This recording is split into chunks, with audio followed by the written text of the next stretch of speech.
അടുത്തതായിട്ട് നമ്മൾ പഠിക്കാൻ പോകുന്ന ഭാഗമാണ് ഒബ്ജക്റ്റീവ്സ് ഓഫ് അക്കൗണ്ടിങ്. അക്കൗണ്ടിങ് അല്ലെങ്കിൽ ഒരു അക്കൗണ്ട് ബുക്ക് തയ്യാറാക്കുന്നതിൻ്റെ ലക്ഷ്യങ്ങൾ എന്തൊക്കെയാണ് എന്നുള്ളതാണ് ഒബ്ജക്റ്റീവ്സ് ഓഫ് അക്കൗണ്ടിനകത്ത് വരുന്നത്. അതിൽ ആദ്യം പറഞ്ഞിരിക്കുകയാണ് maintenance of records of business transaction.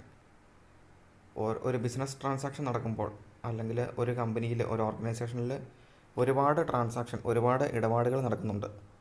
അതിനെ എല്ലാത്തിനും അവിടെ രേഖപ്പെടുത്തി വെക്കുകയാണ് ഈ അക്കൗണ്ടിങ് വഴി ചെയ്യുന്നത് എന്നുള്ള കാര്യം നമ്മൾ പഠിച്ചു കഴിഞ്ഞു.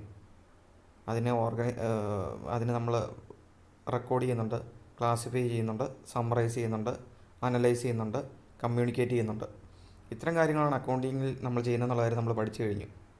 അപ്പം ആ ഒരു റെക്കോർഡിനെ മെയിൻറ്റെയിൻ ചെയ്യുക എന്നുള്ളതാണ് അക്കൗണ്ടിങ്ങിൻ്റെ ആദ്യത്തെ ലക്ഷ്യം, പ്രധാനപ്പെട്ട ലക്ഷ്യം എന്ന് പറയുന്നത്. അതാണ് ഒന്നാമത് പറഞ്ഞിരിക്കുന്നത്, maintenance of records of business transaction. ഒരു ഓർഗനൈസേഷനിൽ നടക്കുന്ന ബിസിനസ് ഇടപാടുകളുടെ റെക്കോർഡ് കീപ്പ് ചെയ്യുക, രേഖകൾ കീപ്പ് ചെയ്യുക, അല്ലെങ്കിൽ അത് എഴുതി തയ്യാറാക്കി വെക്കുക എന്നുള്ളതാണ് അക്കൗണ്ടിങ്ങിൻ്റെ ഒന്നാമത്തെ ലക്ഷ്യം എന്ന് പറയുന്നത്. ഇനി നമുക്കതിൻ്റെ എക്സ്പ്ലനേഷൻ നോക്കാം. Accounting is used for, accounting ഉപയോഗിക്കുന്നത് for the maintenance of systematic record of all financial transaction.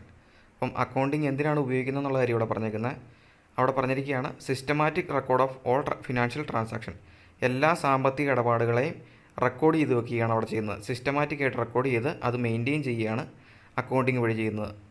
ഇപ്പോൾ നമ്മൾ പഠിച്ചു കഴിഞ്ഞായിരുന്നു എക്കണോമിക് ഇവൻ്റ് എന്താണ്, നോൺ എക്കണോമിക് ഇവൻ്റ് എന്താണെന്നുള്ള കാര്യമൊക്കെ നിങ്ങൾ പഠിച്ചു കഴിഞ്ഞു. എക്കണോമിക് ഇവൻ്റ് എന്ന് പറഞ്ഞിട്ടുണ്ടെങ്കിൽ സാമ്പത്തികമായിട്ട് ബന്ധപ്പെട്ട എക്കണോമിക്കുമായിട്ട് ബന്ധപ്പെട്ടിട്ടുള്ള ട്രാൻസാക്ഷനെയാണ് ഈ പറഞ്ഞിരിക്കുന്ന എക്കണോമിക് ഇവൻ്റ് എന്ന് പറയുന്നത്. അപ്പോൾ അതിനെയാണ് നമ്മൾ ഫിനാൻഷ്യൽ ട്രാൻസാക്ഷൻ എന്ന് പറയുന്നത്. പൈസയുമായിട്ട് ബന്ധപ്പെട്ട് അല്ലെങ്കിൽ ഒരു മൂല്യവുമായിട്ട് ബന്ധപ്പെട്ടുള്ള പൈസയുടെ ഒരു മൂല്യമായിട്ട് ബന്ധപ്പെട്ടിട്ടുള്ള ഇടപാടുകളെയാണ് നമ്മൾ ഈ ഫിനാൻഷ്യൽ ട്രാൻസാക്ഷൻ എന്ന് വിളിക്കുന്നത്. അപ്പം ഒരു കമ്പനിക്കകത്ത് നടക്കുന്ന എല്ലാ ഫിനാൻഷ്യൽ ട്രാൻസാക്ഷനെയും സിസ്റ്റമാറ്റിക്കായിട്ട് റെക്കോർഡ് ചെയ്ത് മെയിൻറ്റെയിൻ ചെയ്യുകയാണ് അക്കൗണ്ടിങ് വഴി ചെയ്യുന്നത്. അതിനാണ് നമ്മൾ അക്കൗണ്ടിങ് ഉപയോഗിക്കുന്നത്. Transaction in the books of account. അപ്പം ബുക്സ് ഓഫ് അക്കൗണ്ട് അതാണ് നമ്മൾ തയ്യാറാക്കുന്ന ബുക്കിൻ്റെ പേര്, ബുക്സ് ഓഫ് അക്കൗണ്ട്. ആ അക്കൗണ്ട് ബുക്കിൽ നമ്മൾ എന്താണ് രേഖപ്പെടുത്തുന്നത്? ഒരു കമ്പനിക്കകത്ത് നടക്കുന്ന അല്ലെങ്കിൽ ഒരു ഓർഗനൈസേഷനിൽ നടക്കുന്ന എല്ലാ ഫിനാൻഷ്യൽ ട്രാൻസാക്ഷനെയും സിസ്റ്റമാറ്റിക്കായിട്ട് അതിനകത്ത് നമ്മൾ രേഖപ്പെടുത്തി മെയിൻറ്റെയിൻ ചെയ്യുകയാണ് ചെയ്യുന്നത്. എന്താണ് ഈ സിസ്റ്റമാറ്റിക് എന്നുകൊണ്ട് ഉദ്ദേശിക്കുന്നത്? അതിൻ്റെ അകത്ത് കൃത്യമായിട്ടുള്ള ഡേറ്റ് കാണും, അതിനുമായിട്ട് ബന്ധപ്പെട്ടിട്ടുള്ള എല്ലാ വിവരങ്ങളും കാണും, അതിനെ ക്ലാസിഫൈ ചെയ്തിട്ടുണ്ടായിരിക്കും, സമ്മറൈസ് ചെയ്തിട്ടുണ്ടായിരിക്കും. അങ്ങനെ കൃത്യമായിട്ട് അതിന് വേണ്ട എല്ലാം നമുക്ക് വേറൊരു ഇൻറ്റേർണൽ ആൻഡ് എക്സ്റ്റേണൽ യൂസറിന് അത് നോക്കിയാൽ മനസ്സിലാകത്തക്ക രീതിയിൽ വേണ്ട എല്ലാ കാര്യങ്ങളും നമ്മൾ അക്കൗണ്ട് ബുക്കിനകത്ത് ചെയ്തിട്ടുണ്ടായിരിക്കും. അപ്പോൾ അതിനെയാണ് നമ്മൾ അക്കൗണ്ടിങ് ഉപയോഗിക്കുന്നത്. ഈ പറഞ്ഞേക്കുന്ന ഫിനാൻഷ്യൽ ട്രാൻസാക്ഷൻ എല്ലാം ബുക്സ് ഓഫ് അക്കൗണ്ടിൽ രേഖപ്പെടുത്തി മെയിൻറ്റെയിൻ ചെയ്യുന്നതിന് വേണ്ടിയിട്ടാണ് നമ്മൾ എന്തിനെ ഉപയോഗിക്കുന്നത്? അക്കൗണ്ടിങ്ങിനെ ഉപയോഗിക്കുന്നത്. ഇനി അടുത്തായിട്ട് അവിടെ പറഞ്ഞിരിക്കുകയാണ് even the most brilliant executive or manager cannot accurately remember the numerous amount of varied transactions such as purchase, sales, receipt, payment, etc. that take place in the business every day. അപ്പോൾ ഇതിനകത്ത് ഇവിടെ പറഞ്ഞിട്ടുള്ളത് ഏറ്റവും brilliant ആയിട്ടുള്ള കമ്പനിയുടെ ഒരു എക്സിക്യൂട്ടീവോ അല്ലെങ്കിൽ മാനേജർക്ക് പോലും ഒരു ദിവസം കമ്പനിക്കകത്ത് നടക്കുന്ന ന്യൂമറസ് എമൗണ്ട് ഓഫ് എന്ന് പറഞ്ഞാൽ ഒരുപാട് ട്രാൻസാക്ഷൻ അവിടെ നടക്കുന്നുണ്ട് ഒരു കമ്പനിയിൽ. അപ്പം ആ എല്ലാ ട്രാൻസാക്ഷനെയും, അതായത് പർച്ചേസ് നടക്കുന്നുണ്ട്, സെയിൽസ് നടക്കുന്നുണ്ട്, നമുക്ക് വരുമാനം കിട്ടുന്നുണ്ട്, റെസിപ്റ്റ്സ്, നമുക്ക് പൈസ ഇങ്ങോട്ട് കിട്ടുന്നുണ്ട്, നമ്മൾ പൈസ അങ്ങോട്ട് കൊടുക്കുന്നുണ്ട്, പേയ്മെൻറ്റ്. അപ്പോൾ ഇങ്ങനെ ഒരു ദിവസം തന്നെ ഒരു കമ്പനിക്കകത്ത് അല്ലെങ്കിൽ ഓർഗനൈസേഷനകത്ത് തന്നെ ഒരുപാട് എമൗണ്ടുകളുടെ ട്രാൻസാക്ഷൻ അവിടെ നടക്കുന്നുണ്ട്. അപ്പോൾ ഏറ്റവും ബ്രില്യൻ്റ് ആയിട്ടുള്ള ഒരു എക്സിക്യൂട്ടീവിനോ മാനേജർക്കോ പോലും ഇതെല്ലാം കൃത്യമായിട്ടൊന്ന് ഓർത്തിരിക്കാനായിട്ട് അയാളെ കൊണ്ട് സാധിക്കില്ല. അപ്പം കമ്പനിക്കകത്ത് ഒരുപാട് ബ്രില്യൻ്റ് ആയിട്ടുള്ള ആൾക്കാരുണ്ട്, നല്ല മെമ്മറിയൊക്കെയുള്ള എല്ലാ കാര്യങ്ങളെല്ലാം ഓർത്തിരിക്കുന്ന ആൾക്കാരെല്ലാം കമ്പനിക്കകത്തുണ്ടെങ്കിൽ പോലും ഒരു കമ്പനിക്കകത്ത് ന്യൂമറസ് എന്ന് പറഞ്ഞാൽ നമുക്കറിയാം ഒരുപാട് നമ്പറുകൾ, ഒരുപാട് എണ്ണം ട്രാൻസാക്ഷൻ അവിടെ നടക്കുന്നുണ്ട്, ഇടപാടുകൾ അവിടെ നടക്കുന്നുണ്ട്. അപ്പോൾ സെയിൽസ്, പർച്ചേസ്, റെസിപ്റ്റ്, പേയ്മെൻറ്റ് എന്നൊക്കെ പറഞ്ഞ് ഒരുപാട് ഇടപാടുകൾ അവിടെ നടക്കുന്നുണ്ട്. ഇതിനെല്ലാം കൃത്യമായിട്ട് ഓർത്തിരിക്കാൻ ഒരു ബ്രില്യൻ്റ് ആയിട്ടുള്ള ഒരാളെ കൊണ്ട് പോലും സാധിക്കില്ല അവിടെ. അങ്ങനെയുള്ളൊരു സാഹചര്യത്തിലാണ് ഈ അക്കൗണ്ട് ബുക്കിൻ്റെ പ്രസക്തി. എന്താണ് നമ്മളവിടെ ചെയ്യുന്നത്? എല്ലാ ട്രാൻസാക്ഷനെയും നമ്മൾ സിസ്റ്റമാറ്റിക്കായിട്ട് അവിടെ എഴുതിയിടുകയാണ്. അപ്പോൾ നമ്മളിതെല്ലാം ഓർത്ത് വെക്കേണ്ട കാര്യമുണ്ടോ? നമുക്ക് എന്തെങ്കിലും ഡൗട്ട് ഉണ്ടെങ്കിൽ നമ്മൾ എന്ത് ചെയ്താൽ മതി? ആ അക്കൗണ്ട് ബുക്ക് തുറന്ന് നോക്കിയാൽ മതി. അപ്പോൾ അതാണ് രണ്ടാമത് ഇവിടെ പറഞ്ഞേക്കുന്നത്. മോസ്റ്റ് ബ്രില്യൻ്റ് ആയിട്ടുള്ള എക്സിക്യൂട്ടീവിനോ മാനേജറിനോ പോലും ന്യൂമറസ് എമൗണ്ട് ഓഫ് ട്രാൻസാക്ഷൻ, കമ്പനിക്കകത്ത് നടക്കുന്ന ഒരുപാട് എണ്ണമുള്ള ഈ ട്രാൻസാക്ഷൻ, അതായത് പർച്ചേസ്, സെയിൽസ്, റെസിപ്റ്റ്, പേയ്മെൻറ്റ്, ഇങ്ങനെ ഒരുപാട് എണ്ണം ഒരു ദിവസം തന്നെ അവിടെ നടക്കുന്നുണ്ട്. അതിനെല്ലാം കൃത്യമായിട്ട് ഓർത്തിരിക്കാനായിട്ട് സാധിക്കുന്നില്ല. അപ്പോൾ അവിടെ അടുത്തായിട്ട് പറഞ്ഞിരിക്കുകയാണ് proper and complete records of all business transactions are kept regularly. അപ്പം നമ്മളിവിടെ പറഞ്ഞു കഴിഞ്ഞു ഒരു ബ്രില്യൻ്റ് ആയിട്ടുള്ള ആൾക്ക് പോലും ഇതെല്ലാം ഓർത്തിരിക്കാനായിട്ട് സാധിക്കില്ല. അതുകൊണ്ട് നമ്മൾ എന്ത് ചെയ്യുകയാണ് ഇവിടെ proper and complete records of കൃത്യമായിട്ട് പ്രോപ്പറായിട്ട് അതല്ലെങ്കിൽ കംപ്ലീറ്റ് ആയിട്ട് പൂർണ്ണമായിട്ട് നമ്മൾ എന്ത് ചെയ്യുകയാണ് records of all business transactions are kept regularly. Regular എന്ന് പറഞ്ഞാൽ ഓരോ ദിവസവും നമ്മൾ എന്ത് ചെയ്യുകയാണ് എല്ലാ ബിസിനസ് ട്രാൻസാക്ഷനെയും എല്ലാ ബിസിനസ് ഇടപാടുകളെയും പ്രോപ്പറായിട്ട് കംപ്ലീറ്റ് ആയിട്ട് റെക്കോർഡ് ചെയ്ത് വെക്കുകയാണ് ഇവിടെ ചെയ്യുന്നത്. അപ്പോൾ അതിനെയാണ് ഈ maintenance of records of business transaction എന്ന് പറയുന്നത്.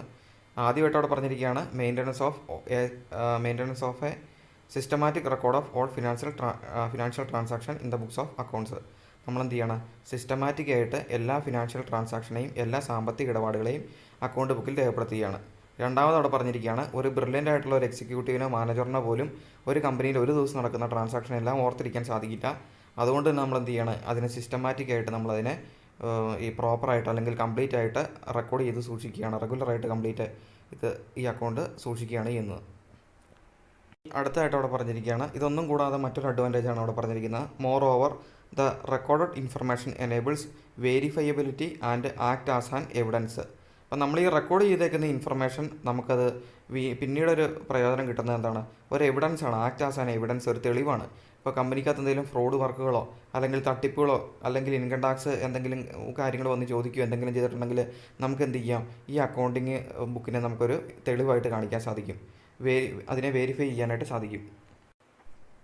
എന്ന് വെച്ചിട്ടുണ്ടെങ്കിൽ വീണ്ടും നമുക്കത് ക്രോസ് ചെക്ക് ചെയ്യാം. ഇപ്പോൾ എന്തെങ്കിലും മിസ്റ്റേക്കുകളോ ഫ്രോഡ് എന്തെങ്കിലും തട്ടിപ്പുകളോ അപ്പം ആരെങ്കിലും കമ്പനിക്കകത്ത് എന്തെങ്കിലും സാമ്പത്തിക തിരിമറികൾ നടത്തി തട്ടിപ്പുകൾ ഉണ്ടാക്കുക എന്തെങ്കിലുമൊക്കെ ചെയ്തിട്ടുണ്ടെങ്കിൽ നമുക്കതിനെ വീണ്ടും ക്രോസ് ചെക്ക് ചെയ്യാൻ വെരിഫൈ ചെയ്യാൻ സാധിക്കും. അപ്പം നമുക്ക് കോടതിയുടെ മുമ്പിലോ അല്ലെങ്കിൽ ഇൻകം ടാക്സിന് മുമ്പിലോ അല്ലെങ്കിൽ നമ്മുടെ കമ്പനിയുടെ ഇൻറ്റേർണൽ ആൻഡ് എക്സ്റ്റേണൽ യൂസർമാരുടെ മുമ്പിലോ ഈ അക്കൗണ്ട് ബുക്കിനെ നമുക്ക് എന്തായിട്ട് വെക്കാം ഒരു തെളിവായിട്ട് നമുക്ക് കാണിക്കാനായിട്ട് സാധിക്കും. അപ്പം ഇതിൻ്റെ ഒരു ക്യാരക്ടേഴ്സ് നമ്മൾ പഠിച്ച് പറഞ്ഞായിരുന്നു. റിലയബിളാണ്, വിശ്വാസയോഗ്യമാണ് അക്കൗണ്ട് ബുക്ക് എന്നുള്ള കാര്യം നമ്മൾ പറഞ്ഞായിരുന്നു. അപ്പം ഈ അക്കൗണ്ട് ബുക്ക് എന്താണ് റിലയബിളാണ്, അത് ആക്യുറേറ്റ് ആയിട്ടാണ് നമ്മളത് കാര്യങ്ങൾ അതിൻ്റെ അകത്ത് ചെയ്ത് വെച്ചിട്ടുള്ളത്. അതുകൊണ്ട് തന്നെ നമുക്ക് ഇതിനെ എന്ത് ചെയ്യാൻ സാധിക്കും ഒരു എവിഡൻസ് ആയിട്ട് കാണിക്കാനായിട്ട് സാധിക്കും. അതാണ് ഒന്നാമത്തെ ഈ പറഞ്ഞിരിക്കുന്ന objective maintenance of records of business transaction. Account ബുക്കിൻ്റെ ഏറ്റവും പ്രധാനപ്പെട്ട ഒരു ഒബ്ജക്റ്റീവാണ് ഈ പറഞ്ഞിരിക്കുന്ന ബിസിനസ് ട്രാൻസാക്ഷൻ എല്ലാം അക്കൗണ്ട് ബുക്കിൽ രേഖപ്പെടുത്തുക എന്നുള്ളത്. അത് സിസ്റ്റമാറ്റിക് ആയിട്ടാണ് രേഖപ്പെടുത്തുന്നത്. ഒരു ബ്രില്യൻ്റ് ആയിട്ടുള്ള ഒരു എക്സിക്യൂട്ടീവിനോ മാനേജർക്കോ പോലും അത് കൃത്യമായിട്ട് അവിടെ നടക്കുന്ന ഇടപാടുകളെല്ലാം ഓർത്തിരിക്കാൻ സാധിക്കില്ല. അതുകൊണ്ട് തന്നെ പ്രോപ്പറായിട്ട് കംപ്ലീറ്റ് ആയിട്ട് നമ്മൾ ഈ അക്കൗണ്ട് ബുക്കിൻ്റെ അകത്ത് രേഖപ്പെടുത്തുകയാണ് ചെയ്യുന്നത്. അതോടൊപ്പം തന്നെ ഈ അക്കൗണ്ട് ബുക്ക് എന്ന് പറയുന്നത് ഒരു എവിഡൻസ് ആണ്. അത് നമുക്ക് വെരിഫൈ ചെയ്യാൻ സാധിക്കും. കോടതിയുടെ മുമ്പിലോ മറ്റ് അതോറിറ്റിയുടെ മുമ്പിലോ നമുക്ക് ഈ അക്കൗണ്ട് ബുക്കിനെ ഹാജരാക്കാൻ സാധിക്കും. ഇനി അടുത്ത രണ്ടാമത്തെ ഒബ്ജക്റ്റീവാണ് calculation of profit and loss. ഇപ്പോൾ ഇവിടെ നമ്മൾ കാണുന്നത് നമ്മുടെ അക്കൗണ്ട് ബുക്ക് തയ്യാറാക്കുന്നതിൻ്റെ ലക്ഷ്യങ്ങളാണ്. അപ്പം ഒന്നാമത് അതിൻ്റെ അകത്ത് പറഞ്ഞിരിക്കുകയാണ് maintenance of records of business transaction. എല്ലാ ബിസിനസ് ട്രാൻസാക്ഷൻ രേഖപ്പെടുത്തുന്നതിന് വേണ്ടിയിട്ട് നമുക്ക് അക്കൗണ്ട് ബുക്കിന് ഉപയോഗിക്കാം. അതാണ് ഒന്നാമത്തെ ലക്ഷ്യമായിട്ട് പറഞ്ഞിട്ടുള്ളത്. രണ്ടാമത് നമ്മൾ അക്കൗണ്ട് തയ്യാറാക്കുന്ന വഴിയുള്ള മറ്റൊരു ലക്ഷ്യമാണ് calculation of profit or loss. അപ്പം നമുക്ക് കമ്പനി ലാഭത്തിലാണോ നഷ്ടത്തിലാണോ എന്ന് കണ്ടുപിടിക്കുന്നതിന് നമുക്ക് ഈ അക്കൗണ്ട് ബുക്ക് വഴി നമുക്കത് കണ്ടുപിടിക്കാനായിട്ട് സാധിക്കും. കാരണം വരവും ചിലവുമാണല്ലോ നമ്മൾ ഈ അക്കൗണ്ട് ബുക്കിനകത്ത് രേഖപ്പെടുന്നത്. അപ്പോൾ വരവാണോ കൂടുതൽ അതോ ചിലവാണോ കൂടുതൽ, അതായത് ലാഭമാണോ കൂടുതൽ നഷ്ടമാണോ കൂടുതൽ എന്നുള്ള കാര്യം നമുക്ക് അക്കൗണ്ട് ബുക്ക് വഴി നമുക്ക് കണ്ടുപിടിക്കാനായിട്ട് സാധിക്കും. ഇനി അവിടെ പറഞ്ഞിരിക്കുകയാണ് ദ ഓണേഴ്സ് ഓഫ് ബിസിനസ് എന്ന് പറഞ്ഞിട്ടുണ്ടെങ്കിൽ ബിസിനസ് ഓൺ ചെയ്യുന്നവർ, ബിസിനസ്സിൻ്റെ ഓണർമാർ, ബിസിനസ് നടത്തിക്കൊണ്ട് പോരുന്നവർ, അത് ആ ബിസിനസ്സിലോട്ട് പൈസ മുടക്കിയവരെയാണ് നമ്മൾ ഈ ഓണേഴ്സിനെ വിളിക്കുന്നത്. The owners of business are keen to have an idea about the net result of their business operation periodically. ഇപ്പോൾ ഇവിടെ പറഞ്ഞിരിക്കുകയാണ് ഇപ്പോൾ ഈ ബിസിനസ്സിലോട്ട് പൈസ മുടക്കിയ ആൾക്കാർ, ഇവരുടെ ഓണർമാർക്ക് അവർക്ക് ഒരു അതിയായ ആഗ്രഹമുണ്ട്. എന്താണ്? The net result of their business operation periodically. ഓരോ പീരീഡിലും ഒരു 3 മാസം കൂടുമ്പോഴോ അല്ലെങ്കിൽ 6 മാസം കൂടുമ്പോഴോ അല്ലെങ്കിൽ ഒരു വർഷം കഴിയുമ്പോഴോ എപ്പോഴെങ്കിലും അവർക്ക് അവരുടെ ബിസിനസ്സിനെ പറ്റിയിട്ടുള്ള ഒരു നെറ്റ് റിസൾട്ട് അറിയുന്നതിനായിട്ട് അവർക്ക് ആഗ്രഹമുണ്ട്. കാരണം അവരെന്തിനു വേണ്ടിയിട്ടാണ് ബിസിനസ് ചെയ്യുന്നത്? അവർ ലാഭം ഉണ്ടാക്കുന്നതിന് വേണ്ടിയിട്ടാണ് അവർ ബിസിനസ് ചെയ്യുന്നത്. അപ്പോൾ ഒരു പീരിയോഡിക്കലായിട്ട് ഒരു 3 മാസം കൂടുമ്പോഴോ ഒരു 6 മാസം കൂടുമ്പോഴോ ഒരു വർഷം കൂടുമ്പോഴോ ഒക്കെ അവർക്ക് തങ്ങൾ ചെയ്തുകൊണ്ടിരിക്കുന്ന ഈ ബിസിനസ് ലാഭത്തിലാണോ നഷ്ടത്തിലാണോ എന്ന് അറിയുന്നതിനായിട്ടുള്ള അതിയായ ആഗ്രഹം എല്ലാ ബിസിനസ്സുകാർക്കും ഉണ്ട്. അതായത് അവിടെ പറഞ്ഞിരിക്കുകയാണ് whether the business has earned profit or incurred losses. നമ്മുടെ ബിസിനസ് ഏൺ ചെയ്തേക്കുന്ന പ്രോഫിറ്റാണോ അല്ലെങ്കിൽ ബിസിനസ്സിന് നഷ്ടമാണോ ഉണ്ടായിട്ടുള്ളത് എന്നുള്ള കാര്യം അറിയുന്നതിനായിട്ടാണ് എല്ലാ ബിസിനസ്സുകാരും ആഗ്രഹിക്കുന്നത്. അപ്പം ഒരു കമ്പനിയിലോട്ട് ഇൻവെസ്റ്റ് ചെയ്തേക്കുന്ന ഓണേഴ്സിന് അവർക്ക് അവരുടെ ബിസിനസ്സിൻ്റെ നെറ്റ് റിസൾട്ട് അറിയുന്നതിനായിട്ട് അതിയായ ആഗ്രഹമുണ്ട്. പീരിയോഡിക്കലായിട്ട് അവർക്കത് അറിയണം. കാരണം 3 മാസം കൂടുമ്പോഴോ അല്ലെങ്കിൽ 6 മാസം കൂടുമ്പോഴോ 1 വർഷം കൂടുമ്പോഴോ അല്ലെങ്കിൽ എല്ലാ മാസമോ എല്ലാ ദിവസമോ ആയിക്കോട്ടെ, ചിലപ്പം അല്ലെങ്കിൽ എല്ലാ ആഴ്ചയും ആയിക്കോട്ടെ, അപ്പോൾ അവർ ചെയ്യുന്ന ആ ഒരു പ്രവർത്തിക്ക് ബിസിനസ്സിൻ്റെ അകത്തുനിന്ന് അവർക്ക് ലാഭമാണോ ഉണ്ടാകുന്നത് അല്ലെങ്കിൽ നഷ്ടമാണോ ഉണ്ടാകുന്നത് എന്നുള്ള കാര്യം അറിയുന്നതിനായിട്ട് അവർക്ക് ആഗ്രഹമുണ്ട്. പിന്നീട് പറഞ്ഞിരിക്കുകയാണ്, thus another objective of accounting is to ascertain the profit earned or loss sustained by the business during an accounting period. ഈ ബിസിനസ്സുകാർക്ക് അവരുടെ ബിസിനസ് ലാഭത്തിലാണോ നഷ്ടത്തിലാണോ എന്ന് അറിയുന്നതിനായിട്ട് ആഗ്രഹമുണ്ടെന്ന് നമ്മൾ പറഞ്ഞു കഴിഞ്ഞു. അപ്പോൾ അക്കൗണ്ടിങ്ങിൻ്റെ മറ്റൊരു ലക്ഷ്യമാണ് ഇവിടെ പറഞ്ഞിരിക്കുന്നത്. എന്താണ്? To ascertain the profit earned or loss sustained by the business. അപ്പോൾ ഒരു അക്കൗണ്ടിങ് പീരീഡ് എന്ന് പറഞ്ഞാൽ ഞാൻ പറഞ്ഞു ചിലപ്പോൾ 3 മാസമായിരിക്കാം, അല്ലെങ്കിൽ 6 മാസമായിരിക്കാം, അല്ലെങ്കിൽ 1 വർഷമായിരിക്കാം. അതിനെയാണ് നമ്മൾ അക്കൗണ്ടിങ് പീരീഡ് എന്ന് പറയുന്നത്. അപ്പോൾ ഈ അക്കൗണ്ടിങ് പീരീഡിലാണ് നമ്മൾ പ്രോഫിറ്റ് ആണോ ലോസ് ആണോ നോക്കുന്നത്. ഇപ്പോൾ 1 വർഷമാണ് അക്കൗണ്ടിങ് പീരീഡ് എങ്കിൽ 12 മാസത്തെ കണക്ക് നമ്മളെടുത്തിട്ട് അത് ലാഭമാണോ നഷ്ടമാണോ എന്ന് നോക്കും. അപ്പോൾ അക്കൗണ്ടിങ്ങിൻ്റെ മറ്റൊരു ലക്ഷ്യമാണ് അക്കൗണ്ടിങ് ഈസ് ടു അസർട്ടൈൻ ചെയ്യുന്ന പറഞ്ഞാൽ കണ്ടുപിടിക്കുക. എന്താണ് കണ്ടുപിടിക്കേണ്ടത്? The profit earned or loss sustained by the business. Company profit earn ചെയ്തോ, കമ്പനി ലാഭമാണോ ഉണ്ടാക്കിയത് അല്ലെങ്കിൽ ലോസ് ആണോ നഷ്ടമാണോ ഉണ്ടാക്കിയത് എന്നുള്ള കാര്യം ഒരു അക്കൗണ്ടിങ് പീരീഡിൽ കമ്പനി ലാഭമാണോ ഉണ്ടാക്കിയത് നഷ്ടമാണോ ഉണ്ടാക്കിയത് എന്നുള്ള കാര്യം കണ്ടുപിടിക്കുകയാണ് അക്കൗണ്ടിങ്ങിൻ്റെ മറ്റൊരു ലക്ഷ്യം എന്ന് പറയുന്നത്. അപ്പം നമുക്ക് ബിസിനസ് നടത്തുന്നവർക്ക് ആഗ്രഹമുണ്ട്. എന്താണ് ആഗ്രഹം? കമ്പനി ലാഭത്തിലാണോ നഷ്ടത്തിലാണോ എന്ന് അറിയാൻ ആഗ്രഹമുണ്ട്. അപ്പോൾ അക്കൗണ്ടിങ്ങിൻ്റെ ലക്ഷ്യം എന്താണ്? ഒരു അക്കൗണ്ടിങ് പീരീഡ് എന്ന് പറഞ്ഞാൽ 3 മാസമായിരിക്കാം, 6 മാസമായിരിക്കാം, 1 വർഷമായിരിക്കാം. അപ്പോൾ ആ ഒരു വർഷമാണ് അക്കൗണ്ടിങ് പീരീഡായിട്ട് നമ്മൾ സങ്കല്പിക്കുന്നതെങ്കിൽ ആ 1 വർഷത്തെ 12 മാസത്തെ വരവും ചിലവോടെ നമ്മൾ എടുത്തു നോക്കും. ആ വരവും ചിലവോടെ എടുത്തു നോക്കി ഒരു പ്രത്യേക ഫോർമാറ്റിൽ നമ്മളതെല്ലാം എഴുതിയിട്ട് കമ്പനി ലാഭത്തിലാണോ നഷ്ടത്തിലാണോ നമ്മൾ കണ്ടുപിടിക്കും. അതാണ് അക്കൗണ്ടിങ്ങിൻ്റെ മറ്റൊരു ലക്ഷ്യം എന്ന് പറയുന്നത്. ഇനി അവിടെ അടുത്തായിട്ട് പറഞ്ഞിരിക്കുകയാണ്, which can be easily work out with the help of record of income and expense relating to business. അപ്പോൾ ഇത് എങ്ങനെ വർക്കൗട്ട് ചെയ്യാന്ന് പറഞ്ഞിരിക്കുന്നത്? എങ്ങനെയാണ് ഇത് കണ്ടുപിടിക്കുന്നത്? ലാഭമാണോ നഷ്ടമാണോ എന്ന് കണ്ടുപിടിക്കുന്നത് എങ്ങനെയാണ് വർക്കൗട്ട് ചെയ്യുന്നത്? വിത്ത് the help of record of income and expense. അപ്പോൾ നമ്മളവിടെ എന്താണ് രേഖപ്പെടുത്തുന്നത്? കമ്പനിയുടെ എല്ലാ ഇൻകവും നമ്മൾ രേഖപ്പെടുത്തും. അതായത് കമ്പനിയുടെ എല്ലാ വരുമാനവും നമ്മൾ രേഖപ്പെടുത്തും. അതോടൊപ്പം തന്നെ എക്സ്പെൻസ് റിലേറ്റിംഗ് ടു ബിസിനസ്സുമായിട്ട് ബന്ധപ്പെട്ട് കിടക്കുന്ന എല്ലാ എക്സ്പെൻസും നമ്മൾ രേഖപ്പെടുത്തും. അപ്പോൾ വരുമാനം എന്ന് പറയുന്നത് കമ്പനിക്ക് പല വഴിക്കോടെ വരുമാനം ഉണ്ടാകാൻ സാധ്യതയുണ്ട്. ഇപ്പോൾ നമ്മൾ സെയിൽസ് നടത്തി കമ്പനിക്ക് ഒരു വരുമാനമാണ്, നമുക്കൊരു കമ്മീഷൻ കിട്ടി വരുമാനമാണ്, നമ്മൾ സാധനം ഹോൾസെയിലറുടെ അടുത്ത് നിന്ന് നമുക്ക് മേടിച്ചപ്പോൾ നമുക്ക് ഡിസ്കൗണ്ട് കിട്ടി വരുമാനമാണ്. അപ്പോൾ കമ്പനിക്ക് കിട്ടിയേക്കുന്ന വരുമാനമെല്ലാം നമ്മൾ എഴുതും.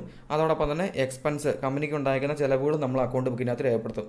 എക്സ്പെൻസ് എന്ന് പറഞ്ഞാൽ കമ്പനി വാടക കൊടുത്തു, അല്ലെങ്കിൽ ഈ പറഞ്ഞേക്കുന്ന ജോലിക്കാർക്ക് ശമ്പളം കൊടുത്തു, നമ്മൾ ഈ പറഞ്ഞേക്കുന്ന ഹോൾസെയിലറുടെ അടുത്ത് നിന്ന് പോയി സാധനങ്ങൾ വാങ്ങി നമുക്ക് അങ്ങനെ ചിലവുണ്ടായി, ട്രാൻസ്പോർട്ടേഷൻ ഗതാഗതത്തിന് പൈസ ഉണ്ടായി, അങ്ങനെ ഒരുപാട് ചിലവുകൾ നമുക്ക് കമ്പനിക്കകത്ത് വന്നുകൊണ്ടിരിക്കും. അപ്പോൾ നമ്മളെങ്ങനെയാണ് ഈ പ്രോഫിറ്റ് ആണോ ലോസ് ആണെന്ന് കണ്ടുപിടിക്കുന്നത്? ഇൻകവും വരുമാനവും നമ്മൾ എഴുതും, അതോടൊപ്പം തന്നെ എക്സ്പെൻസും നമ്മൾ എഴുതും. ഒരു അക്കൗണ്ടിങ് പീരീഡിലുള്ള വരുമാനവും ഒരു അക്കൗണ്ടിങ് പീരീഡിലുള്ള എക്സ്പെൻസും നമ്മൾ അവിടെ അക്കൗണ്ട് ബുക്കിനകത്ത് രേഖപ്പെടുത്തും. Business by preparing profit and loss account for the period. അപ്പം നമ്മൾ അതെല്ലാം അവിടെ എഴുതുന്ന ഒരു അക്കൗണ്ടിൻ്റെ പേരാണ് പ്രോഫിറ്റ് ആൻഡ് ലോസ് അക്കൗണ്ട് എന്ന് പറയുന്നത്. അപ്പം ഇതിൽ പറഞ്ഞിരിക്കുന്നത് ഒരു അക്കൗണ്ടിങ് പീരീഡിൽ ഉണ്ടായിരിക്കുന്ന വരുമാനങ്ങളും ചിലവും പ്രോഫിറ്റ് ആൻഡ് ലോസ് അക്കൗണ്ട് എന്ന് പറഞ്ഞൊരു അക്കൗണ്ടുണ്ട്. നമ്മൾ പഠിക്കാൻ പോകുന്ന ഒരു അക്കൗണ്ടാണ്. നിങ്ങൾ ഈ വർഷം പഠിക്കുന്ന ഒരു അക്കൗണ്ടാണത്, പ്രോഫിറ്റ് ആൻഡ് ലോസ് അക്കൗണ്ട് എങ്ങനെ തയ്യാറാക്കുക എന്നുള്ളത്. അപ്പോൾ ആ ഒരു പ്രോഫിറ്റ് ആൻഡ് ലോസ് അക്കൗണ്ടിലോട്ട് നമ്മൾ എഴുതി തയ്യാറാക്കിയിട്ട് 1 വർഷം പ്രോഫിറ്റാണ് ഉണ്ടായത് അതേ ലോസാണോ ഉണ്ടായത് നമുക്ക് കണ്ടുപിടിക്കാനായിട്ട് സാധിക്കും. അടുത്തായിട്ട് അവിടെ പറഞ്ഞിരിക്കുകയാണ് പ്രോഫിറ്റ് എന്ന് പറഞ്ഞിട്ടുണ്ടെങ്കിൽ എക്സസ് ഓഫ് റവന്യൂ ബ്രാക്കറ്റിൽ എഴുതിയിരിക്കുകയാണ് ഇൻകം ഓവർ എക്സ്പെൻസസ്. അപ്പം എക്സ്പെൻസ് എന്ന് പറഞ്ഞാൽ ചിലവുകളാണ്, റവന്യൂ എന്ന് പറഞ്ഞാൽ വരുമാനമാണ്. അപ്പോൾ ഇവിടെ പറഞ്ഞിരിക്കുകയാണ് എക്സ്പെൻസിനേക്കാളും കൂടുതൽ ഇൻകം അല്ലെങ്കിൽ റവന്യൂ ഉണ്ടായിട്ടുണ്ടെങ്കിൽ അതിനെയാണ് നമ്മളെന്ന് പറയുന്നത് പ്രോഫിറ്റ് എന്ന് പറയുന്നത്. അപ്പം നമ്മുടെ വ്യക്തി ജീവിതത്തിലാണെങ്കിലും നമുക്കുണ്ടായ ചിലവുകളേക്കാൾ കൂടുതൽ നമുക്ക് വരുമാനം ഉണ്ടെങ്കിലാണ് എന്തെങ്കിലും മിച്ചം ഉണ്ടെന്ന് നമുക്ക് പറയാൻ പറ്റത്തുള്ളൂ. അപ്പം നമുക്ക് ചിലവ് എന്ന് പറയുന്നത് 10 രൂപയാണ് എന്ന് വിചാരിക്കുക, വരുമാനം എന്ന് പറയുന്നത് 20 രൂപയാണ്. അപ്പോൾ 20 മൈനസ് 10 രൂപ എന്ന് പറയുന്നതാണ് നമ്മുടെ കയ്യിലുള്ള മിച്ചം എന്ന് പറയുന്നത്. എന്ന് പറഞ്ഞ പോലെ തന്നെയാണ് കമ്പനിയുടെ ഓർഗനൈസേഷൻ്റെ കാര്യത്തിലും ചിലവുകളേക്കാൾ കൂടുതൽ വരുമാനം വന്നെങ്കിൽ അതിനെ നമ്മൾ വിളിക്കുന്ന പേരാണ് പ്രോഫിറ്റ്. എക്സസ് എന്ന് പറഞ്ഞാൽ കൂടുതൽ, പ്രോഫിറ്റ് എന്ന് പറഞ്ഞിട്ടുണ്ടെങ്കിൽ എക്സസ് ഉണ്ടാവണം, കൂടുതലുണ്ടാവണം. എന്താ കൂടുതലുണ്ടാവേണ്ടത്? റവന്യൂ അല്ലെങ്കിൽ വരുമാനം കൂടുതലുണ്ടാവണം. എന്തിനേക്കാൾ കൂടുതലുണ്ടാവണം? ഓവർ എക്സ്പെൻസ്, ചിലവുകളേക്കാൾ കൂടുതൽ വരുമാനം ഉണ്ടെങ്കിലാണ് നമ്മൾ എന്ന് വിളിക്കുന്നത് പ്രോഫിറ്റ് എന്ന് പറയുന്നത്. ഇനി അവിടെ ഒരു എക്സാമ്പിൾ പറഞ്ഞിരിക്കുകയാണ്. If the total revenue of A given period, ഒരു ഗിവൺ പീരീഡിൽ, ഒരു അക്കൗണ്ടിങ് പീരീഡിൽ ഒരു കമ്പനിക്ക് ഉണ്ടായിരിക്കുന്ന വരുമാനം, റവന്യൂ ആണ് ഈസ് ₹6 lakh, 6 ലക്ഷം രൂപയാണ് വരുമാനം ഉണ്ടായിരിക്കുന്നത്. And total expense are 5,40,000. ആ കമ്പനിക്ക് ഉണ്ടായിരിക്കുന്ന ആ ഒരു വർഷം ഉണ്ടായിരിക്കുന്ന മൊത്തം ചിലവാണ് 5,40,000. The profit will be equal to ₹60,000. അപ്പോൾ അവിടെ ഉണ്ടായിരിക്കുന്ന ലാഭം എത്രയാണ്? 60,000 രൂപയാണ്. അതായത് 6 ലക്ഷം ഉണ്ടായിരിക്കുന്ന വരുമാനം മൈനസ് 5,40,000 എന്ന ചിലവ്. അപ്പോൾ 6 ലക്ഷത്തിൽ നിന്നും 5,40,000 കുറച്ചിട്ടുണ്ടെങ്കിൽ 60,000 രൂപ. ആ 60,000 രൂപയാണ് നമ്മൾ എന്തെന്ന് വിളിക്കുന്നത്? പ്രോഫിറ്റ് എന്ന് വിളിക്കുന്നത്. ഇനി അടുത്തായിട്ട് പറഞ്ഞിരിക്കുകയാണ്, ഇഫ് ഹൗവർ, അങ്ങനെയാണെങ്കിലും the total expense exceed the total revenue. Total expense എന്ന് പറഞ്ഞാൽ ചിലവ്. ടോട്ടൽ എക്സ്പെൻസ് കൂടുതലാണ്, എക്സീഡ് എന്ന് പറഞ്ഞാൽ കൂടുതലാണ് എന്തിനേക്കാളും? ടോട്ടൽ റവന്യൂ, വരുമാനത്തെക്കാൾ കൂടുതൽ ചിലവ് വന്നിട്ടുണ്ടെങ്കിൽ the difference reflect the loss. അതിനകത്തുണ്ടായിരിക്കുന്ന മിച്ചത്തെ നമുക്ക് എന്തെന്ന് വിളിക്കാം? ലോസ്, നഷ്ടം എന്ന് വിളിക്കാനായിട്ട് സാധിക്കും. അപ്പോൾ വരുമാനം എന്ന് പറയുന്നത്, റവന്യൂ എന്ന് പറയുന്നത് ചിലവിനേക്കാൾ കൂടുതലാണെങ്കിൽ അതിനെ നമുക്ക് എന്ന് വിളിക്കാം? പ്രോഫിറ്റ് എന്ന് വിളിക്കാം. ഇനി വരുമാനം ചിലവിനേക്കാൾ കുറവാണെങ്കിലോ, അതായത് ചിലവ് എന്ന് പറയുന്നത്, എക്സ്പെൻസ് എന്ന് പറയുന്നത് വരുമാനത്തെക്കാൾ കൂടുതലാണെങ്കിൽ അതിനെ നമ്മൾ വിളിക്കുന്ന പേരാണ് ലോസ് എന്ന് വിളിക്കുന്നത്, നഷ്ടം എന്ന് വിളിക്കുന്നത്. അപ്പോൾ ഒബ്ജക്റ്റീവ് ഓഫ് അക്കൗണ്ടിൽ രണ്ടാമത്തെയാണ് calculation of profit and loss എന്ന് പറയുന്നത്. ഒന്നാമത്തെ maintenance of records of business transaction, രണ്ടാമത്തെയാണ് calculation of profit and loss എന്ന് പറഞ്ഞിട്ടുണ്ടെങ്കിൽ ഒരു അക്കൗണ്ടിങ് പീരീഡിൽ കമ്പനി ലാഭമാണോ നഷ്ടമാണോ ഉണ്ടാക്കിയതെന്ന് നമുക്കറിയുന്നതിനായിട്ട് അക്കൗണ്ട് ബുക്ക് ഉപയോഗിച്ച് നമുക്കറിയുന്നതിനായിട്ട് സാധിക്കും. അതിന് തയ്യാറാക്കുന്ന അക്കൗണ്ടിൻ്റെ പേരാണ് പ്രോഫിറ്റ് ആൻഡ് ലോസ് അക്കൗണ്ട്. ഇനി അടുത്താണ് depiction of financial position. Objective of അക്കൗണ്ടിങ്ങിൽ ആദ്യത്തെ മെയിൻ്റനൻസ് ഓഫ് റെക്കോർഡ് നമ്മൾ കണ്ടു. രണ്ടാമത്തെ കാൽക്കുലേഷൻ, പ്രോഫിറ്റ് ആണോ ലോസ് ആണോ എന്നുള്ള കണ്ടുപിടിക്കാനുള്ളതാണ്, അത് നമ്മൾ കണ്ടു. അടുത്തായിട്ട് അതിന് വേണ്ടിയിട്ട് നമ്മൾ തയ്യാറാക്കുന്ന അക്കൗണ്ടിൻ്റെ പേരാണ് പ്രോഫിറ്റ് ആൻഡ് ലോസ് അക്കൗണ്ട്. ഇനി മൂന്നാമത്തെ പറഞ്ഞിരിക്കുകയാണ് ഡിപ്പിക്ഷൻ ഓഫ് ഫിനാൻഷ്യൽ പൊസിഷൻ. കമ്പനിയുടെ സാമ്പത്തിക നിലവാരം, സാമ്പത്തിക പൊസിഷൻ, ഫിനാൻഷ്യൽ പൊസിഷൻ എന്താണെന്ന് അറിയുക എന്നുള്ളതാണ് അടുത്ത ലക്ഷ്യം. അക്കൗണ്ട് ബുക്ക് തയ്യാറാക്കുന്നതിൻ്റെ അടുത്ത ലക്ഷ്യമാണ് ഡിപ്പിക്ഷൻ ഓഫ് ഫിനാൻഷ്യൽ പൊസിഷൻ.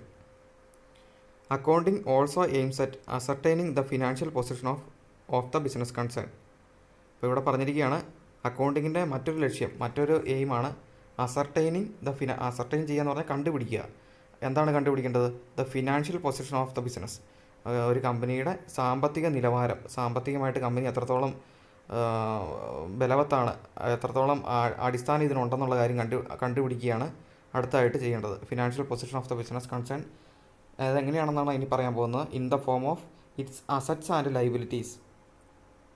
കമ്പനിക്ക് എത്രത്തോളം ആസ്തിയുണ്ട്. അസറ്റ് എന്നുകൊണ്ട് ഉദ്ദേശിക്കുന്ന കമ്പനിയുടെ ആസ്തികളെയാണ്.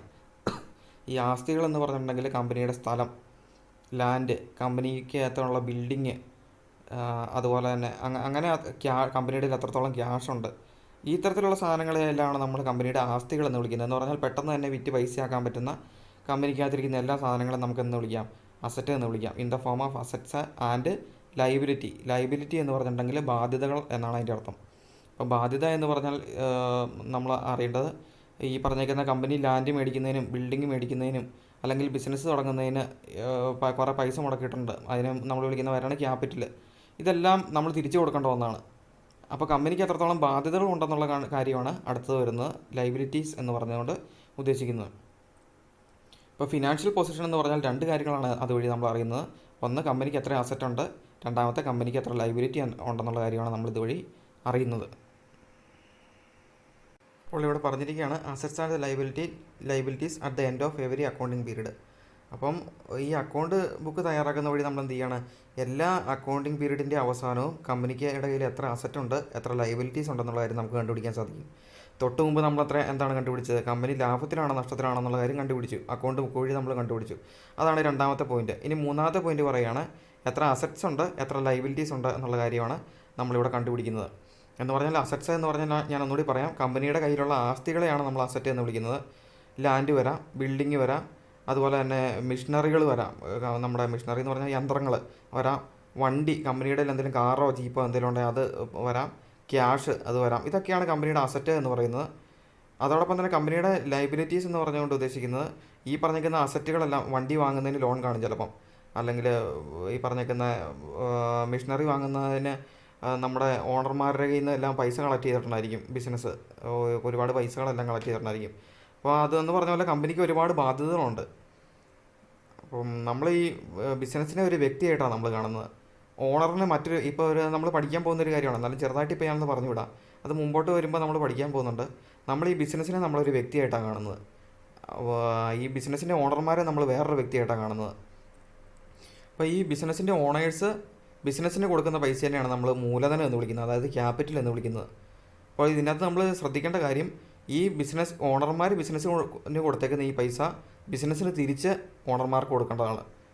അപ്പോൾ അത് ഞാൻ കൂടുതൽ ഡീറ്റെയിൽ ആയിട്ട് പിന്നീട് പറയുന്നതാണ്. ഇപ്പോൾ തൽക്കാലം നിങ്ങൾ ഓർത്ത് വെക്കുക, അസറ്റ് എന്ന് പറഞ്ഞാൽ ആസ്തി എന്നാണ്. അതോടൊപ്പം തന്നെ ലൈബിലിറ്റീസ് എന്ന് പറഞ്ഞാൽ കമ്പനി മറ്റുള്ളവർക്ക് കൊടുക്കാനുള്ള പൈസേനെയാണ് നമ്മൾ ലൈബിലിറ്റി എന്ന് പറയുന്നത്. ആ പൈസ വെച്ചിട്ടാണ് കമ്പനി എന്ത് ചെയ്തിട്ടുള്ളത്, ഈ പറഞ്ഞിരിക്കുന്ന ലാൻഡും ബിൽഡിങ്ങും എല്ലാം വാങ്ങിയിട്ടുള്ളത്. ഈ അസറ്റുകളെല്ലാം വാങ്ങിയത് എങ്ങനെയാണ്, മറ്റുള്ളവരുടെ പൈസ കൊണ്ടാണ്. അതായത് ചിലപ്പോൾ ബാങ്കിൽ നിന്ന് ലോൺ എടുത്തായിരിക്കാം, അല്ലെങ്കിൽ ചിലപ്പം ഈ പറഞ്ഞിരിക്കുന്ന ഓണർമാരുടെ ബിസിനസ്സിൻ്റെ ഓണർമാരുടെ കയ്യിൽ നിന്ന് പല ഷെയറുകൾ വാങ്ങിയിട്ടുള്ള ഇതെല്ലാം നമ്മൾ ബിസിനസ് എന്ത് ചെയ്യേണ്ടതാണ്, തിരിച്ചു കൊടുക്കേണ്ടതാണ്. അപ്പോൾ അതാണ് ഇതിനകത്ത് വരുന്നത്. ഫിനാൻഷ്യൽ പൊസിഷൻ എന്നുകൊണ്ട് ഉദ്ദേശിക്കുന്നത് കമ്പനിക്ക് എത്രത്തോളം അസറ്റ് ഉണ്ട്, എത്ര ലൈബിലിറ്റി ഉണ്ടെന്ന് ഒരു അക്കൗണ്ടിങ് പീരീഡിൽ കണ്ടുപിടിക്കുന്നതിനെയാണ് കമ്പനിയുടെ ഫിനാൻഷ്യൽ പൊസിഷൻ അറിയുക എന്നുകൊണ്ട് ഉദ്ദേശിക്കുന്നത്. ഇവിടെ ഈ അസറ്റ്സ് ആൻഡ് ലൈബിലിറ്റീസ് എന്നുള്ള കാര്യം ഓർത്തിരിക്കുക. ഫിനാൻഷ്യൽ പൊസിഷൻ്റെ അകത്ത് നമ്മൾ അറിയുന്ന രണ്ട് സാധനങ്ങളാണ് അസറ്റ്സ് എത്രയുണ്ട്, ലൈബിലിറ്റീസ് എത്രയുണ്ടെന്ന്. അസറ്റ്സ് എന്ന് പറഞ്ഞാൽ ലാൻഡ്, ബിൽഡിങ്, മെഷീനറി, അതുപോലെ തന്നെ പ്ലാന്റ്, അതോടൊപ്പം തന്നെ ഈ പറഞ്ഞിരിക്കുന്ന ക്യാഷ്, ഇതെല്ലാം അസറ്റ്സ് വരും. ലൈബിലിറ്റീസ് എന്ന് പറഞ്ഞാൽ കമ്പനിയുടെ ബാധ്യതകളാണ്, ക്യാപിറ്റൽ വരും. അതുപോലെ തന്നെ ഈ പറഞ്ഞിരിക്കുന്ന ബാങ്ക് ലോൺ വരും, ഓവർ ഡ്രാഫ്റ്റിൻ്റെ അത് വരും. അങ്ങനെ പലതരത്തിൽ കമ്പനിക്കുള്ള ബാധ്യതകളെല്ലാം ഈ പറഞ്ഞിരിക്കുന്ന ലൈബിലിറ്റി സൈഡിൽ വരും. അടുത്തായിട്ട് പറഞ്ഞിരിക്കുകയാണ് proper record of resources. Proper record എന്ന് പറഞ്ഞാൽ ശരിയായ രീതിയിൽ റെക്കോർഡ് ചെയ്യുക. എന്തിനാണ് ശരിയായ രീതിയിൽ റെക്കോർഡ് ചെയ്യേണ്ടത്, resources owned by the business organization എന്ന് പറഞ്ഞാൽ ബിസിനസ് ഓർഗനൈസേഷൻ കൈവശം വെച്ചിരിക്കുന്ന റിസോഴ്സുകൾ എന്ന് പറഞ്ഞാൽ അസറ്റ്. ഇപ്പോൾ ബിസിനസ് കൈവശം വെച്ചിരിക്കുന്ന റിസോഴ്സുകൾ എന്തൊക്കെയായിരിക്കാം, ഇപ്പം മുമ്പ് പറഞ്ഞ പോലെ തന്നെ കമ്പനിയുടെ സ്ഥലം അവരുടെ ഒരു റിസോഴ്സാണ്, മെഷീനറികൾ അവരുടെ ഒരു റിസോഴ്സാണ്. മെഷീനറി എന്തിനാണ് ഉപയോഗിക്കുന്നത്, ഓരോ സാധനമൊക്കെ ഉൽപ്പാദിപ്പിക്കുന്നതിന് വേണ്ടിയിട്ടാണ് ഈ മെഷീനറി വെക്കുന്നത്. അതോടൊപ്പം തന്നെ ക്യാഷ് ഒരു കമ്പനിയുടെ ഒരു റിസോഴ്സാണ്, ബിൽഡിങ് അവരുടെ ഒരു റിസോഴ്സാണ്, ഈ പറഞ്ഞിരിക്കുന്ന വെഹിക്കിൾ വണ്ടികൾ അവരുടെ റിസോഴ്സാണ്. ഇതിനെല്ലാം നമ്മൾ എന്ന് വിളിക്കുന്നത് അസറ്റ്സ് എന്നാണ് വിളിക്കുന്നത്. And claims against such resource അതെന്ന് പറഞ്ഞിട്ടുണ്ടെങ്കിൽ ഈ അസറ്റ് വാങ്ങുന്നതിനായിട്ട് നമ്മൾ കുറച്ച് പൈസ ഉപയോഗിച്ചിട്ടുണ്ട്. അത് ബിസിനസ്സിൻ്റെ സ്വന്തം പൈസയല്ല, അത് ഓണർമാരുടെ കയ്യിൽ നിന്ന് കടം മേടിച്ചതായിരിക്കാം, ഈ പല ഷെയറുകളായിട്ട് വാങ്ങിച്ചതായിരിക്കാം, അല്ലെങ്കിൽ ബാങ്കിൽ നിന്ന് ലോൺ എടുത്തതായിരിക്കാം, അല്ലെങ്കിൽ മറ്റു ചില വ്യക്തികളുടെ നിന്ന് കടമായിട്ട് എടുത്തുള്ളതായിരിക്കാം, ബാങ്ക് ഓവർ ഡ്രാഫ്റ്റ് ആയിരിക്കാം. അങ്ങനെ പല രീതിയിലായിരിക്കാം ബിസിനസ് ഈ പറഞ്ഞിരിക്കുന്ന റിസോഴ്സുകൾ വാങ്ങാനായിട്ട് പൈസ ക്ലെയിം ചെയ്തത്. അപ്പോൾ ഏതൊക്കെയാണോ ക്ലെയിം ചെയ്യാനായിട്ട് നമ്മൾ ഉപയോഗിച്ച കാര്യങ്ങൾ അതെല്ലാം ഇതിനകത്ത് വരുന്നുണ്ട്. ലൈബിലിറ്റീസ്, ബാധ്യത എന്ന് പറഞ്ഞൊരു ഭാഗത്ത് വരുന്നുണ്ട്. ഇപ്പോൾ രണ്ട് കാര്യങ്ങളാണ് അവിടെ പ്രോപ്പറായിട്ട് രേഖപ്പെടുത്തേണ്ടത്. ഒന്ന്, അസറ്റ് എത്രയുണ്ടെന്നുള്ള കാര്യം പ്രോപ്പറായിട്ട് രേഖപ്പെടുത്തണം. രണ്ടാമത്തെ, ക്ലെയിംസ് എഗനിസ്റ്റ് സച്ച് റിസോഴ്സ് എന്ന് പറഞ്ഞിട്ടുണ്ടെങ്കിൽ ലൈബിലിറ്റി എത്രയുണ്ടെന്നുള്ള കാര്യം അവിടെ രേഖപ്പെടുത്തണം. ഇനി അത് രണ്ടും രേഖപ്പെടുത്താൻ പോകുന്ന ബുക്കിൻ്റെ പേരാണ് അടുത്തായിട്ട് പറയാൻ പോകുന്നത്. Facilitate the preparation of statement known as balance sheet. ഓർത്ത് വെക്കുക. അപ്പോൾ ബാലൻസ് ഷീറ്റ് എന്നുകൊണ്ട് ഉദ്ദേശിക്കുന്നത് എന്താണ്, കമ്പനിയുടെ ഫിനാൻഷ്യൽ പൊസിഷൻ അറിയിക്കുന്നതിന് വേണ്ടി നമ്മൾ തയ്യാറാക്കുന്ന ബുക്കിൻ്റെ അക്കൗണ്ടിൻ്റെ പേരാണ് ബാലൻസ് ഷീറ്റ്. ബാലൻസ് ഷീറ്റിന് രണ്ട് സൈഡാണുള്ളത്. ഒന്ന് അസറ്റ് സൈഡും രണ്ടാമത്തെ ലൈബിലിറ്റി സൈഡും. അപ്പോൾ അതെന്തിനു വേണ്ടിയിട്ടാണ് നമ്മൾ തയ്യാറാക്കുന്നത്, കമ്പനിയുടെ ഫിനാൻഷ്യൽ പൊസിഷൻ അറിയുന്നതിന് വേണ്ടിയിട്ടാണ് നമ്മൾ ബാലൻസ് ഷീറ്റ് തയ്യാറാക്കുന്നത്. അപ്പോൾ തൊട്ട് മുമ്പ് നമ്മൾ പറഞ്ഞു കമ്പനിക്ക് പ്രോഫിറ്റ് ആണോ ലോസ് ആണോ എന്ന് കണ്ടുപിടിക്കണം എന്ന് പറഞ്ഞു. അത് കണ്ടുപിടിക്കുന്നതിനായിട്ട് നമ്മൾ തയ്യാറാക്കുന്ന അക്കൗണ്ടിൻ്റെ പേരാണ് പ്രോഫിറ്റ് ആൻഡ് ലോസ് അക്കൗണ്ട്. അപ്പോൾ രണ്ടും ഓർത്ത് വെക്കുക. പ്രോഫിറ്റ് ആൻഡ് ലോസ് അക്കൗണ്ട് എന്തിനാണ് തയ്യാറാക്കുന്നത്, കമ്പനി ലാഭത്തിലാണോ നഷ്ടത്തിലാണോ എന്ന് കണ്ടുപിടിക്കുന്നതിന് വേണ്ടിയിട്ടാണ് നമ്മൾ പ്രോഫിറ്റ് ആൻഡ് ലോസ് അക്കൗണ്ട് തയ്യാറാക്കുന്നത്. ബാലൻസ് ഷീറ്റ് എന്തിനാണ് തയ്യാറാക്കുന്നത്, കമ്പനിയുടെ ഫിനാൻഷ്യൽ പൊസിഷൻ അറിയുന്നതിന് വേണ്ടിയിട്ടാണ് നമ്മൾ ബാലൻസ് ഷീറ്റ് തയ്യാറാക്കുന്നത്. ബാലൻസ് ഷീറ്റിന് രണ്ട് സൈഡാണുള്ളത്. ഒന്ന് അസറ്റ് സൈഡും ഒന്ന് ലൈബിലിറ്റി സൈഡും. അസറ്റ് എന്നുകൊണ്ട് ഉദ്ദേശിക്കുന്നത് കമ്പനിയുടെ കയ്യിലുള്ള റിസോഴ്സുകളെയാണ് അസറ്റ് എന്ന് പറയുന്നത്. Land and building, plant and machinery, ഈ പറഞ്ഞിരിക്കുന്ന പോലെ ക്യാഷ്, ഈ വെഹിക്കിൾ എന്ന് പറഞ്ഞിട്ടുണ്ടെങ്കിൽ വണ്ടികൾ, അതാണ് ഇതെല്ലാമാണ് അസറ്റ് സൈഡിൽ വരുന്നത്. ഇനി അതോടൊപ്പം തന്നെ വേറൊരു സൈഡ് അതിനുണ്ട്, ലൈബിലിറ്റീസ്. ഈ പറഞ്ഞേക്കുന്ന ലാൻഡും ബിൽഡിങ്ങും വണ്ടിയും എല്ലാം വാങ്ങുന്നതിനായിട്ട് എവിടെ നിന്നൊക്കെയാണ് പൈസ വന്നതെന്നുള്ളതാണ് ലയബിലിറ്റി സൈഡിലുള്ളത്. അത് ബാധ്യതകളാണ്, തിരിച്ചു കൊടുക്കേണ്ട പൈസയാണ്. ബാങ്ക് ലോണായിരിക്കാം, ഓവർ ഡ്രാഫ്റ്റ് ആയിരിക്കാം, ചില വ്യക്തികളുടെ നിന്ന് വാങ്ങിയതായിട്ടുള്ളതായിരിക്കാം, അല്ലെങ്കിൽ ബിസിനസ്സിൻ്റെ ഓണർമാരുടെ നിന്ന് നമ്മൾ ഷെയറുകളായിട്ട് വാങ്ങിച്ചതായിരിക്കാം. എന്ത് തന്നെ ആയിക്കോട്ടെ, അതെല്ലാമാണ് ലയബിലിറ്റി സൈഡിൽ വരുന്നത്. അപ്പോൾ ഇതെല്ലാം പ്രോപ്പറായിട്ട് ഒരു അക്കൗണ്ടിങ് പീരീഡിൽ കാണിക്കുന്നതിന് വേണ്ടിയിട്ടാണ് നമ്മൾ എന്ത് തയ്യാറാക്കുന്നത്, ബാലൻസ് ഷീറ്റ് തയ്യാറാക്കുന്നത്.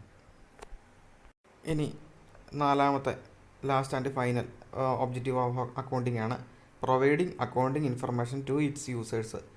ഈ നമ്മൾ തയ്യാറാക്കിയിരിക്കുന്ന അക്കൗണ്ടിങ് ഇൻഫർമേഷൻ ആർക്ക് കൈമാറണം, യൂസേഴ്സിന് കൈമാറണം. ആ രണ്ട് ആൾക്കാരാണ് അതിൻ്റെ അകത്ത് യൂസർമാരായിട്ടുള്ളത്, ഇൻറ്റേർണൽ ആൻഡ് എക്സ്റ്റേണൽ യൂസേഴ്സാണ് ഉള്ളത്. അവർക്ക് അക്കൗണ്ടിങ് ഇൻഫർമേഷൻ കൈമാറുക എന്നുള്ളതാണ് ഏറ്റവും അവസാനം വന്നിട്ടുള്ളത്. The accounting information generated by the accounting process is communicated in the form of report, statement, graph, chart. അപ്പോൾ അത് ഓർത്തിരിക്കുക. എങ്ങനെയാണ് നമ്മളിത് കമ്മ്യൂണിക്കേറ്റ് ചെയ്യുന്നത്? റിപ്പോർട്ടായിട്ട് നമുക്ക് പ്രസൻറ്റ് ചെയ്യാം, സ്റ്റേറ്റ്മെൻറ്റുകളായിട്ട് നമുക്ക് പ്രസൻറ്റ് ചെയ്യാം, ഗ്രാഫുകളായിട്ട് നമുക്ക് പ്രസൻറ്റ് ചെയ്യാം, അല്ലെങ്കിൽ ചാർട്ടുകളായിട്ട് നമുക്കതിനെ പ്രസൻറ്റ് ചെയ്യാനായിട്ട് സാധിക്കും. To the users who need it in the different decision situations. അപ്പം ഇവരെന്തിനാണ് ഈ പറഞ്ഞേക്കുന്ന അക്കൗണ്ടിങ് ഇൻഫർമേഷൻ ആവശ്യപ്പെടുന്നത്? ഒരുപാട് സമയങ്ങളിൽ അവർക്ക് തീരുമാനങ്ങൾ എടുക്കേണ്ടതായിട്ടുണ്ട്. അപ്പോൾ ആ കറക്റ്റ് സമയത്ത് ഡിസിഷൻ മേക്കിങ്ങിന് വേണ്ടിയിട്ടാണ് ഈ ഇൻറ്റേർണൽ യൂസർമാർ ഈ അക്കൗണ്ടിങ് ഇൻഫർമേഷൻ ആവശ്യമായിട്ട് ചോദിക്കുന്നത്. As already stated there are 2 main user groups. നമ്മൾ പഠിച്ച പോലെ തന്നെ പ്രധാനമായിട്ടും 2 യൂസർ ഗ്രൂപ്പാണുള്ളത്. ഇൻറ്റേർണൽ യൂസർ, അതിൻ്റെ അകത്ത് വരുന്നത് മാനേജ്മെൻറ്റ് വരുന്നുണ്ട്. അതിൻ്റെ അകത്ത് മെയിനായിട്ട് തന്നെ വരുന്നതാണ് management. Internal users mainly management who needs timely information on cost of sales, profitability etcetera for planning, controlling and decision making. അപ്പോൾ അവിടെ പറഞ്ഞിരിക്കുകയാണ്, പ്രധാനമായിട്ടും മാനേജ്മെൻറ്റാണ് ഒരു ഇൻറ്റേർണൽ യൂസർ. അവർക്ക് എന്തിനാണ് ആ ഇൻഫർമേഷൻ ആവശ്യമായിട്ടുള്ളത്? സെയിൽസിന് എത്രത്തോളം ചിലവ് വന്നു, അല്ലെങ്കിൽ കമ്പനിയുടെ പ്രോഫിറ്റബിലിറ്റി എത്രയാണ്, കമ്പനി ലാഭത്തിലാണോ നഷ്ടത്തിലാണോ എന്നൊക്കെ അറിയുന്നതിന് വേണ്ടിയിട്ടാണ് അവർ ആ ഇൻഫർമേഷൻ ആവശ്യമായിട്ടുള്ള അന്വേഷിക്കുന്നത്. എന്തിനു വേണ്ടിയിട്ടാണ്? For planning, controlling and decision making. അപ്പോൾ അവർക്ക് കൂടുതലും മുമ്പോട്ടുള്ള കാര്യങ്ങളെ പ്ലാൻ ചെയ്യണം, ഇപ്പം നടന്നുകൊണ്ടിരിക്കുന്ന കാര്യങ്ങളെ കൺട്രോൾ ചെയ്യണം, ഒരുപാട് തീരുമാനങ്ങൾ എടുക്കേണ്ടതായിട്ടുണ്ട്. അപ്പോൾ അതിനൊക്കെ വേണ്ടിയിട്ടാണ് ഈ ഇൻറ്റേർണൽ യൂസർമാരായിട്ടുള്ള മാനേജേഴ്സ് ഈ അക്കൗണ്ടിങ് ഇൻഫർമേഷൻ ചോദിക്കുന്നത്. ഇനി അടുത്തായിട്ട് അവിടെ പറഞ്ഞിരിക്കുകയാണ് external users. External users who have limited authority, ability and resource to obtain the necessary information.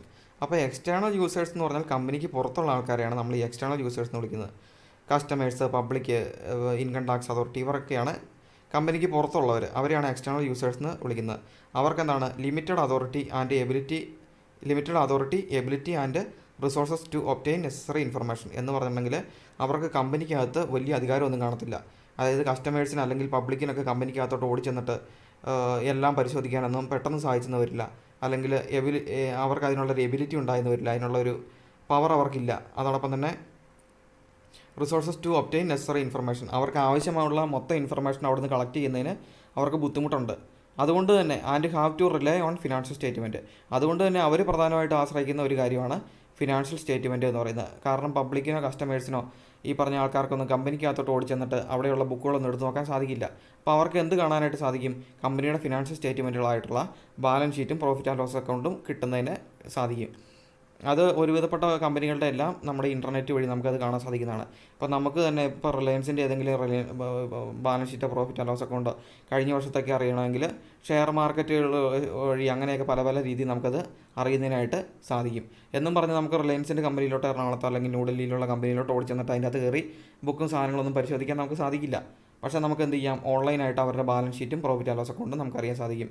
Balance sheet എന്ന് പറഞ്ഞാൽ നമ്മൾ അറിഞ്ഞു അപ്പം കമ്പനിക്ക് എത്രത്തോളം ബാധ്യതകളുണ്ട്, എത്രത്തോളം അസറ്റ് കമ്പനിക്ക് ഉണ്ടെന്ന് അറിയാൻ സാധിക്കും. കമ്പനി കഴിഞ്ഞ മുൻകാല വർഷങ്ങളിലെല്ലാം പ്രോഫിറ്റിലാണോ അതോ ലോസിലാണോ പോയിക്കൊണ്ടിരിക്കുന്നതെന്ന് നമുക്കറിയാനായിട്ട് സാധിക്കും. അപ്പോൾ അക്കൗണ്ടിങ് ഇൻഫർമേഷൻ ടു യൂസേഴ്സ് എന്നുള്ള കാര്യമാണ് നമ്മൾ പറഞ്ഞേക്കുന്നത്. ഇൻറ്റേർണൽ യൂസേഴ്സിന്, അതായത് മാനേജ്മെൻറ്റിനൊക്കെ കോസ്റ്റ് ഓഫ് സെയിൽസും പ്രോഫിറ്റബിലിറ്റിയൊക്കെ അറിയുന്നതിന് അക്കൗണ്ടിങ് ഇൻഫർമേഷൻ ഉപയോഗിക്കാം. അതോടൊപ്പം തന്നെ അവരുടെ പ്ലാനിങ്ങിനും കൺട്രോളിങ്ങിനും ഡിസിഷൻ മേക്കിങ്ങിനൊക്കെ അക്കൗണ്ടിങ് ഇൻഫർമേഷൻ ഉപയോഗിക്കാം.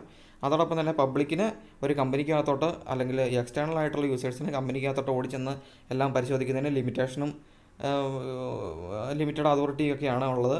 അതുകൊണ്ട് തന്നെ അവർക്ക് കമ്പനിയുടെ ഫിനാൻഷ്യൽ പൊസിഷനും പ്രോഫിറ്റ് ആണോ ലോസ് ആണോ എന്നൊക്കെ അറിയുന്നതിന് കമ്പനിയുടെ അക്കൗണ്ടിങ് ഇൻഫർമേഷനെ ഉപയോഗിക്കാൻ സാധിക്കും. പ്രോഫിറ്റ് ആൻഡ് ലോസ് അക്കൗണ്ടിനെ ബാലൻസ് ഷീറ്റിനെയൊക്കെ ഉപയോഗിക്കുന്നതിനായിട്ട് സാധിക്കും.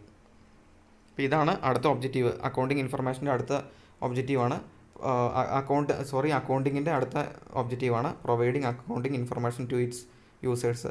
അപ്പോൾ ഈ അക്കൗണ്ടിങ് ഇൻഫർമേഷൻ ആവശ്യമായിട്ടുള്ള ആൾക്കാർക്ക് അത് നൽകുക എന്നുള്ളതാണ് അക്കൗണ്ടിങ്ങിൻ്റെ അടുത്ത ഒബ്ജക്റ്റീവ് എന്ന് പറയുന്നത്. ഇൻറ്റേർണൽ യൂസർമാർക്ക് നൽകുന്നുണ്ട്, അവർക്ക് ഡിസിഷൻ മേക്കിങ്ങിനും പ്ലാനിങ്ങിനും കൺട്രോളിങ്ങിനൊക്കെ ആയിട്ട് അവർക്ക് നൽകുന്നുണ്ട്.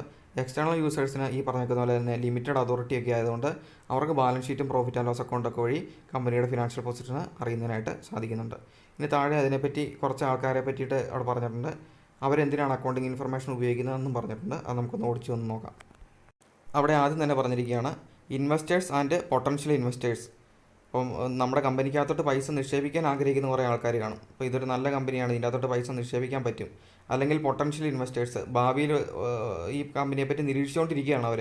അപ്പോൾ ഇതിനകത്തോട്ട് പൈസ മുടക്കണോ വേണ്ടോ എന്നുള്ളതിനെപ്പറ്റി അവർ പഠിച്ചുകൊണ്ടിരിക്കുകയാണ്. അവരെയാണ് ഈ പൊട്ടൻഷ്യൽ ഇൻവെസ്റ്റേഴ്സ് എന്ന് പറയുന്നത്. അപ്പോൾ അവർക്ക് എന്തിനാണ് ഇൻഫർമേഷൻ ആവശ്യമായിട്ടുള്ളത്? Information on the risk and return on the investment. അപ്പോൾ അവർക്ക് അറിയണം ഞങ്ങൾ പൈസ നിക്ഷേപിച്ചിട്ടുണ്ടെങ്കിൽ ആ പൈസ നിക്ഷേപിക്കുന്ന പൈസയ്ക്ക് എന്തൊക്കെ റിസ്ക്കുകൾ അതിനകത്ത് വരാൻ സാധ്യതയുണ്ട്, അല്ലെങ്കിൽ എത്രത്തോളം രൂപ റിട്ടേൺ കിട്ടും. അതെല്ലാം പ്രോഫിറ്റ് ആൻഡ് ലോസ് അക്കൗണ്ടും ബാലൻസ് ഷീറ്റും മുൻകാല വർഷങ്ങളിലെ പ്രോഫിറ്റ് ആൻഡ് ലോസ് അക്കൗണ്ടും ബാലൻസ് ഷീറ്റും നോക്കുമ്പോൾ അവർക്കത് മനസ്സിലാവും. കമ്പനി ലാഭത്തിലാണോ നഷ്ടത്തിലാണോ പോയിക്കൊണ്ടിരിക്കുന്നത്, കമ്പനിക്ക് എത്രത്തോളം, ഇപ്പം ഇൻ കേസ് ഇനി കമ്പനി നഷ്ടത്തിലായിട്ടുണ്ടെങ്കിൽ കമ്പനിയുടെ എത്ര അസറ്റ് ഉണ്ട്, അതോടൊപ്പം തന്നെ കമ്പനിക്ക് എത്രത്തോളം രൂപയുടെ ബാധ്യതയുണ്ട്, ഇതൊക്കെ കണ്ടിട്ടാണ് ഈ പറഞ്ഞിരിക്കുന്ന പൈസ നിക്ഷേപിക്കാനായിട്ട് കമ്പനിയുടെ ഷെയർ ഹോൾഡർ ആകാൻ ആഗ്രഹിക്കുന്ന ആൾക്കാർ പൈസ അതിലോട്ട് നിക്ഷേപിക്കുന്നത്. അപ്പോൾ അവർക്ക് അതുവഴി എന്തറിയാം, അവർക്കുണ്ടാകാൻ പോകുന്ന റിസ്ക്കുകളെ പറ്റി അറിയാം.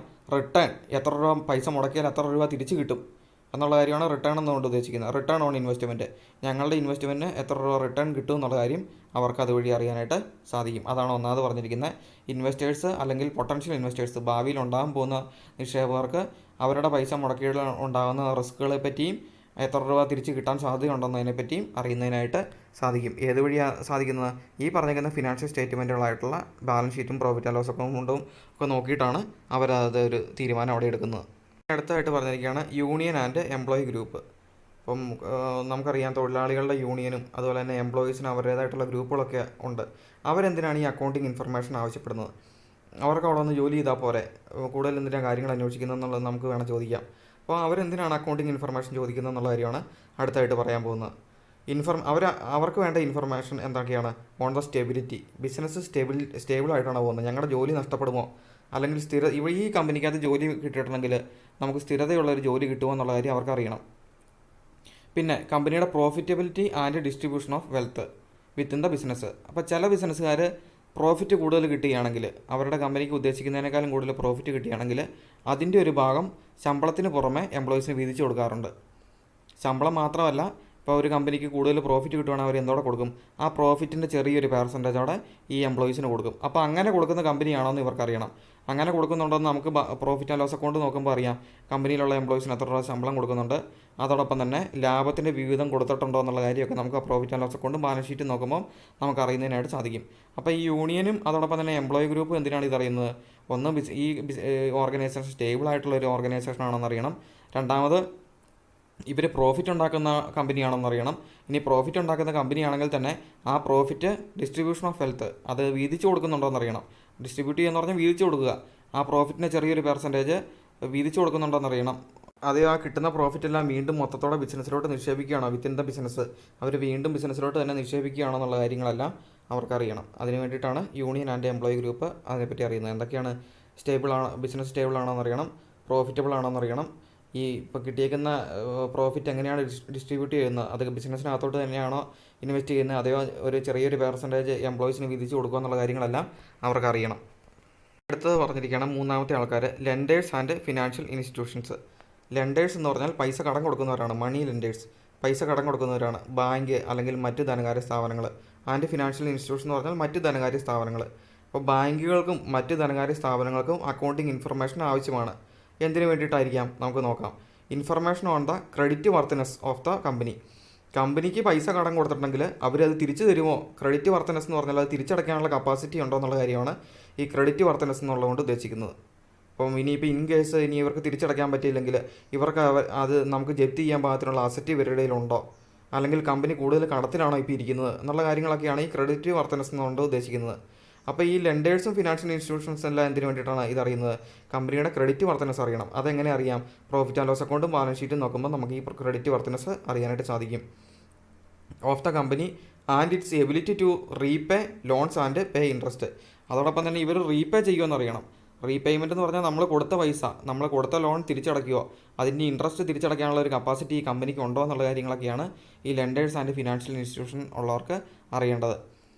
അപ്പോൾ ഇൻഫർമേഷൻ എബൌട്ട് ദ ക്രെഡിറ്റ് വർത്തനസ്. അപ്പം കമ്പനിക്ക് ഈ കടം കൊടുത്തിട്ട് ജപ്തി ചെയ്യാൻ പാകത്തിനുള്ള അസറ്റോ, ഇപ്പോൾ ഇനി പൈസ തിരിച്ചടച്ചില്ലെങ്കിൽ അവരല്ലേ ഇതിന് മാത്രമുള്ള അസറ്റ് ഉണ്ടോ എന്ന് നമുക്കറിയണം. അതോടൊപ്പം തന്നെ അവർക്കത് ലോൺ തിരിച്ചടയ്ക്കാനുള്ള കഴിവുണ്ടോയെന്ന് അറിയണം. അതോടൊപ്പം തന്നെ നമ്മുടെ ഇൻട്രസ്റ്റ്, ഈ മണി ലെൻഡേഴ്സും ഫിനാൻഷ്യൽ ഇൻസ്റ്റിറ്റ്യൂഷനും എല്ലാം കൊടുത്തേക്കുന്ന ലോണിന് ഇൻട്രസ്റ്റ് അടയ്ക്കാനുള്ള കപ്പാസിറ്റി അവർക്കുണ്ടോ എന്നുള്ള കാര്യങ്ങളെല്ലാം അറിയാനായിട്ട് സാധിക്കണം. ഇനി അടുത്ത ആൾക്കാരാണ് ഈ പറഞ്ഞിരിക്കുന്ന സപ്ലയേഴ്സ് ആൻഡ് ക്രെഡിറ്റേഴ്സ്. സപ്ലയേഴ്സ് എന്ന് പറഞ്ഞുകൊണ്ട് ഉദ്ദേശിക്കുന്നത് നമുക്ക് ഈ പറഞ്ഞിരിക്കുന്ന ഗുഡ്സ് തരുന്ന ആൾക്കാരെയാണ്. ചിലപ്പം ഈ പ്രൊഡക്ഷൻ യൂണിറ്റ് ആണെങ്കിൽ, പ്രൊഡക്ഷൻ യൂണിറ്റ് എന്ന് പറഞ്ഞാൽ സാധനങ്ങൾ ഉൽപ്പാദിപ്പിച്ച് കൊടുക്കുന്ന ഒരു യൂണിറ്റ് ആണെങ്കിൽ അവിടെ റോ മെറ്റീരിയൽ ആവശ്യമായിട്ട് വരും. അപ്പോൾ അത് നമ്മൾ വേറെ മറ്റു ആൾക്കാരിൽ നിന്നാണ് വാങ്ങിക്കുന്നത്. ഇനി അതല്ല, നമ്മൾ സാധനങ്ങൾ വാങ്ങിച്ചിട്ട് വിൽക്കുന്ന ആൾക്കാരാണ്. സൂപ്പർ മാർക്കറ്റ് എന്ന് വിചാരിക്കുക. അപ്പം നമ്മൾ സൂപ്പർ മാർക്കറ്റിലോട്ട് വെക്കുന്ന സാധനങ്ങളെല്ലാം നമ്മൾ എവിടെയെങ്കിലും പോയി മറ്റുള്ളവരിൽ നിന്ന് മേടിക്കുന്നതാണ്. ഇപ്പം കൂത്താട്ടുകുളത്ത് ഒരു സൂപ്പർ മാർക്കറ്റ് ഉണ്ടെങ്കിൽ നമ്മൾ എവിടെ പോയാണ് അത് മേടിക്കുന്നത്? ചിലപ്പോൾ എറണാകുളത്ത് പോയിട്ടൊക്കെ ആയിരിക്കും അത് മേടിക്കുന്നത്. അല്ലെങ്കിൽ നമ്മുടെ കടയിലോട്ട് വേറെ ആൾക്കാർ, സപ്ലയേഴ്സ് അത് കൊണ്ടുത്തരും. അത് നമ്മുടെ കടയിൽ സ്റ്റോക്ക് ചെയ്തിട്ടാണ് നമ്മളത് വിൽക്കുന്നത്. അതിനെയാണ് ഈ സപ്ലയേഴ്സ് എന്ന് വിളിക്കുന്നത്. And creditors. ഈ ക്രെഡിറ്റേഴ്സ് എന്നുകൊണ്ട് ഉദ്ദേശിക്കുന്നത് നമ്മൾ പൈസ കൊടുക്കാനുള്ളവരെയാണ് നമ്മൾ ഈ ക്രെഡിറ്റേഴ്സ് എന്നുകൊണ്ട് ഉദ്ദേശിക്കുന്നത്. അപ്പം ക്രെഡിറ്റേഴ്സ് എന്ന് പറഞ്ഞാൽ ഇത്രേ ഉള്ളൂ. നമുക്ക് ആൾക്കാർ സപ്ലൈ ചെയ്യും, ഗുഡ്സൊക്കെ നമുക്ക് സപ്ലൈ ചെയ്യും. ഈ പറഞ്ഞ പോലെ സൂപ്പർ മാർക്കറ്റിലോട്ട് വെക്കാനായിട്ട് സാധനം തരും. നമ്മൾ പറയും ഒരു 3 മാസം കഴിഞ്ഞിട്ട് പൈസ തരാം. ഈ നിങ്ങളിപ്പോൾ ഇവിടെ വെച്ചേക്കുന്ന ഗുഡ്സിൻ്റെ പൈസ ഒരു 3 മാസം കഴിഞ്ഞിട്ട് തിരിച്ചു തരാം. അവരെയാണ് നമ്മൾ ഈ ക്രെഡിറ്റേഴ്സ് എന്ന് വിളിക്കുന്നത്. എന്ന് പറഞ്ഞാൽ കമ്പനി പൈസ കൊടുക്കാനുള്ളവരെയാണ് എന്തെന്ന് വിളിക്കുന്നത്? ക്രെഡിറ്റേഴ്സ് എന്ന് വിളിക്കുന്നത്. ഇപ്പോൾ സപ്ലൈസ് എന്ന് പറഞ്ഞാൽ നമ്മുടെ കമ്പനിയിലോട്ട് റോ മെറ്റീരിയൽ ആയിക്കോട്ടെ, അല്ലെങ്കിൽ മറ്റ് ഗുഡ്സ് ആൻഡ് സർവീസ് ആയിക്കോട്ടെ, നമ്മുടെ കമ്പനിയിൽ നമുക്ക് നൽകുന്നവരെയാണ് സപ്ലയേഴ്സ് എന്ന് വിളിക്കുന്നത്. ക്രെഡിറ്റേഴ്സ് എന്ന് പറഞ്ഞാൽ ചിലപ്പോൾ നമുക്ക് ഈ സപ്ലയേഴ്സിനോട് നമ്മൾ പറയും പൈസ കുറച്ച് നാൾക്ക് ശേഷം ഞങ്ങൾ തന്നോളാം. ഇപ്പം നിങ്ങളോട് വെച്ചോ ഈ സാധനം വിറ്റിട്ട് ഞങ്ങൾ പൈസ തരാമെന്ന് പറയുന്നവരുണ്ട്. അങ്ങനെയൊക്കെ നമ്മൾ കേട്ടിട്ടുണ്ട്. അപ്പം അങ്ങനെ പിന്നീട് പൈസ തരാമെന്ന് പറയുന്നവരെയാണ് നമ്മളെന്ന് വിളിക്കുന്നത് ഈ ക്രെഡിറ്റേഴ്സ് എന്ന് വിളിക്കുന്നത്. അവർക്ക് എന്തിനാണ് അക്കൗണ്ടിങ് ഇൻഫർമേഷൻ ആവശ്യമായിട്ടുള്ളത്? അതിന് നോക്കാം. Information on whether amounts owned will be repaid when due. അതായത് ഇവിടെ പറഞ്ഞിരിക്കുകയാണ് അവർക്ക് ഇൻഫർമേഷൻ ആവശ്യമായിട്ടുണ്ട്. എന്തിനാണ്? വെദർ എമൗണ്ട്സ് ഓൾഡ്, അതായത് നമ്മുടെ പൈസ കുറച്ച് അവരെ പെട്ടുപോയിട്ടുണ്ട്. ഈ സപ്ലയേഴ്സിനോട് പിന്നീട് തരാമെന്നാണ് പറഞ്ഞേക്കുന്നത്. അത് തിരിച്ച് കിട്ടുമെന്ന് അറിയണം. വിൽ ബി റീപെയ്ഡ്, അത് തിരിച്ച് കിട്ടുമെന്ന് അറിയണം. അപ്പം മുൻകാലങ്ങളിലുള്ള ബാലൻസ് ഷീറ്റ് നോക്കിയാൽ അറിയാം അവർ ക്രെഡിറ്റേഴ്സിന് പൈസ തിരിച്ച് കൊടുത്തിട്ടുണ്ടോ ഇല്ലയോ എന്നുള്ള കാര്യങ്ങളൊക്കെ അറിയാനായിട്ട് സാധിക്കും. പഴയ ബാലൻസ് ഷീറ്റ് എടുത്ത് നോക്കിയാലും പ്രോഫിറ്റ് ആൻഡ് ലോസ് അക്കൗണ്ടൊക്കെ എടുത്ത് നോക്കിയാൽ മതി. ഈ കമ്പനി നഷ്ടത്തിൽ പോകുന്ന കമ്പനിയാണോ, ഇവർ ക്രെഡിറ്റേഴ്സിന് പൈസ തിരിച്ച് കൊടുക്കുന്നുണ്ടെന്നുള്ള കാര്യമൊക്കെ അത് നോക്കിയാൽ നമുക്ക് അറിയുന്നതിനായിട്ട് സാധിക്കും. അതാണ് ഇവിടെ പറഞ്ഞിരിക്കുന്നത്. Will be repaid.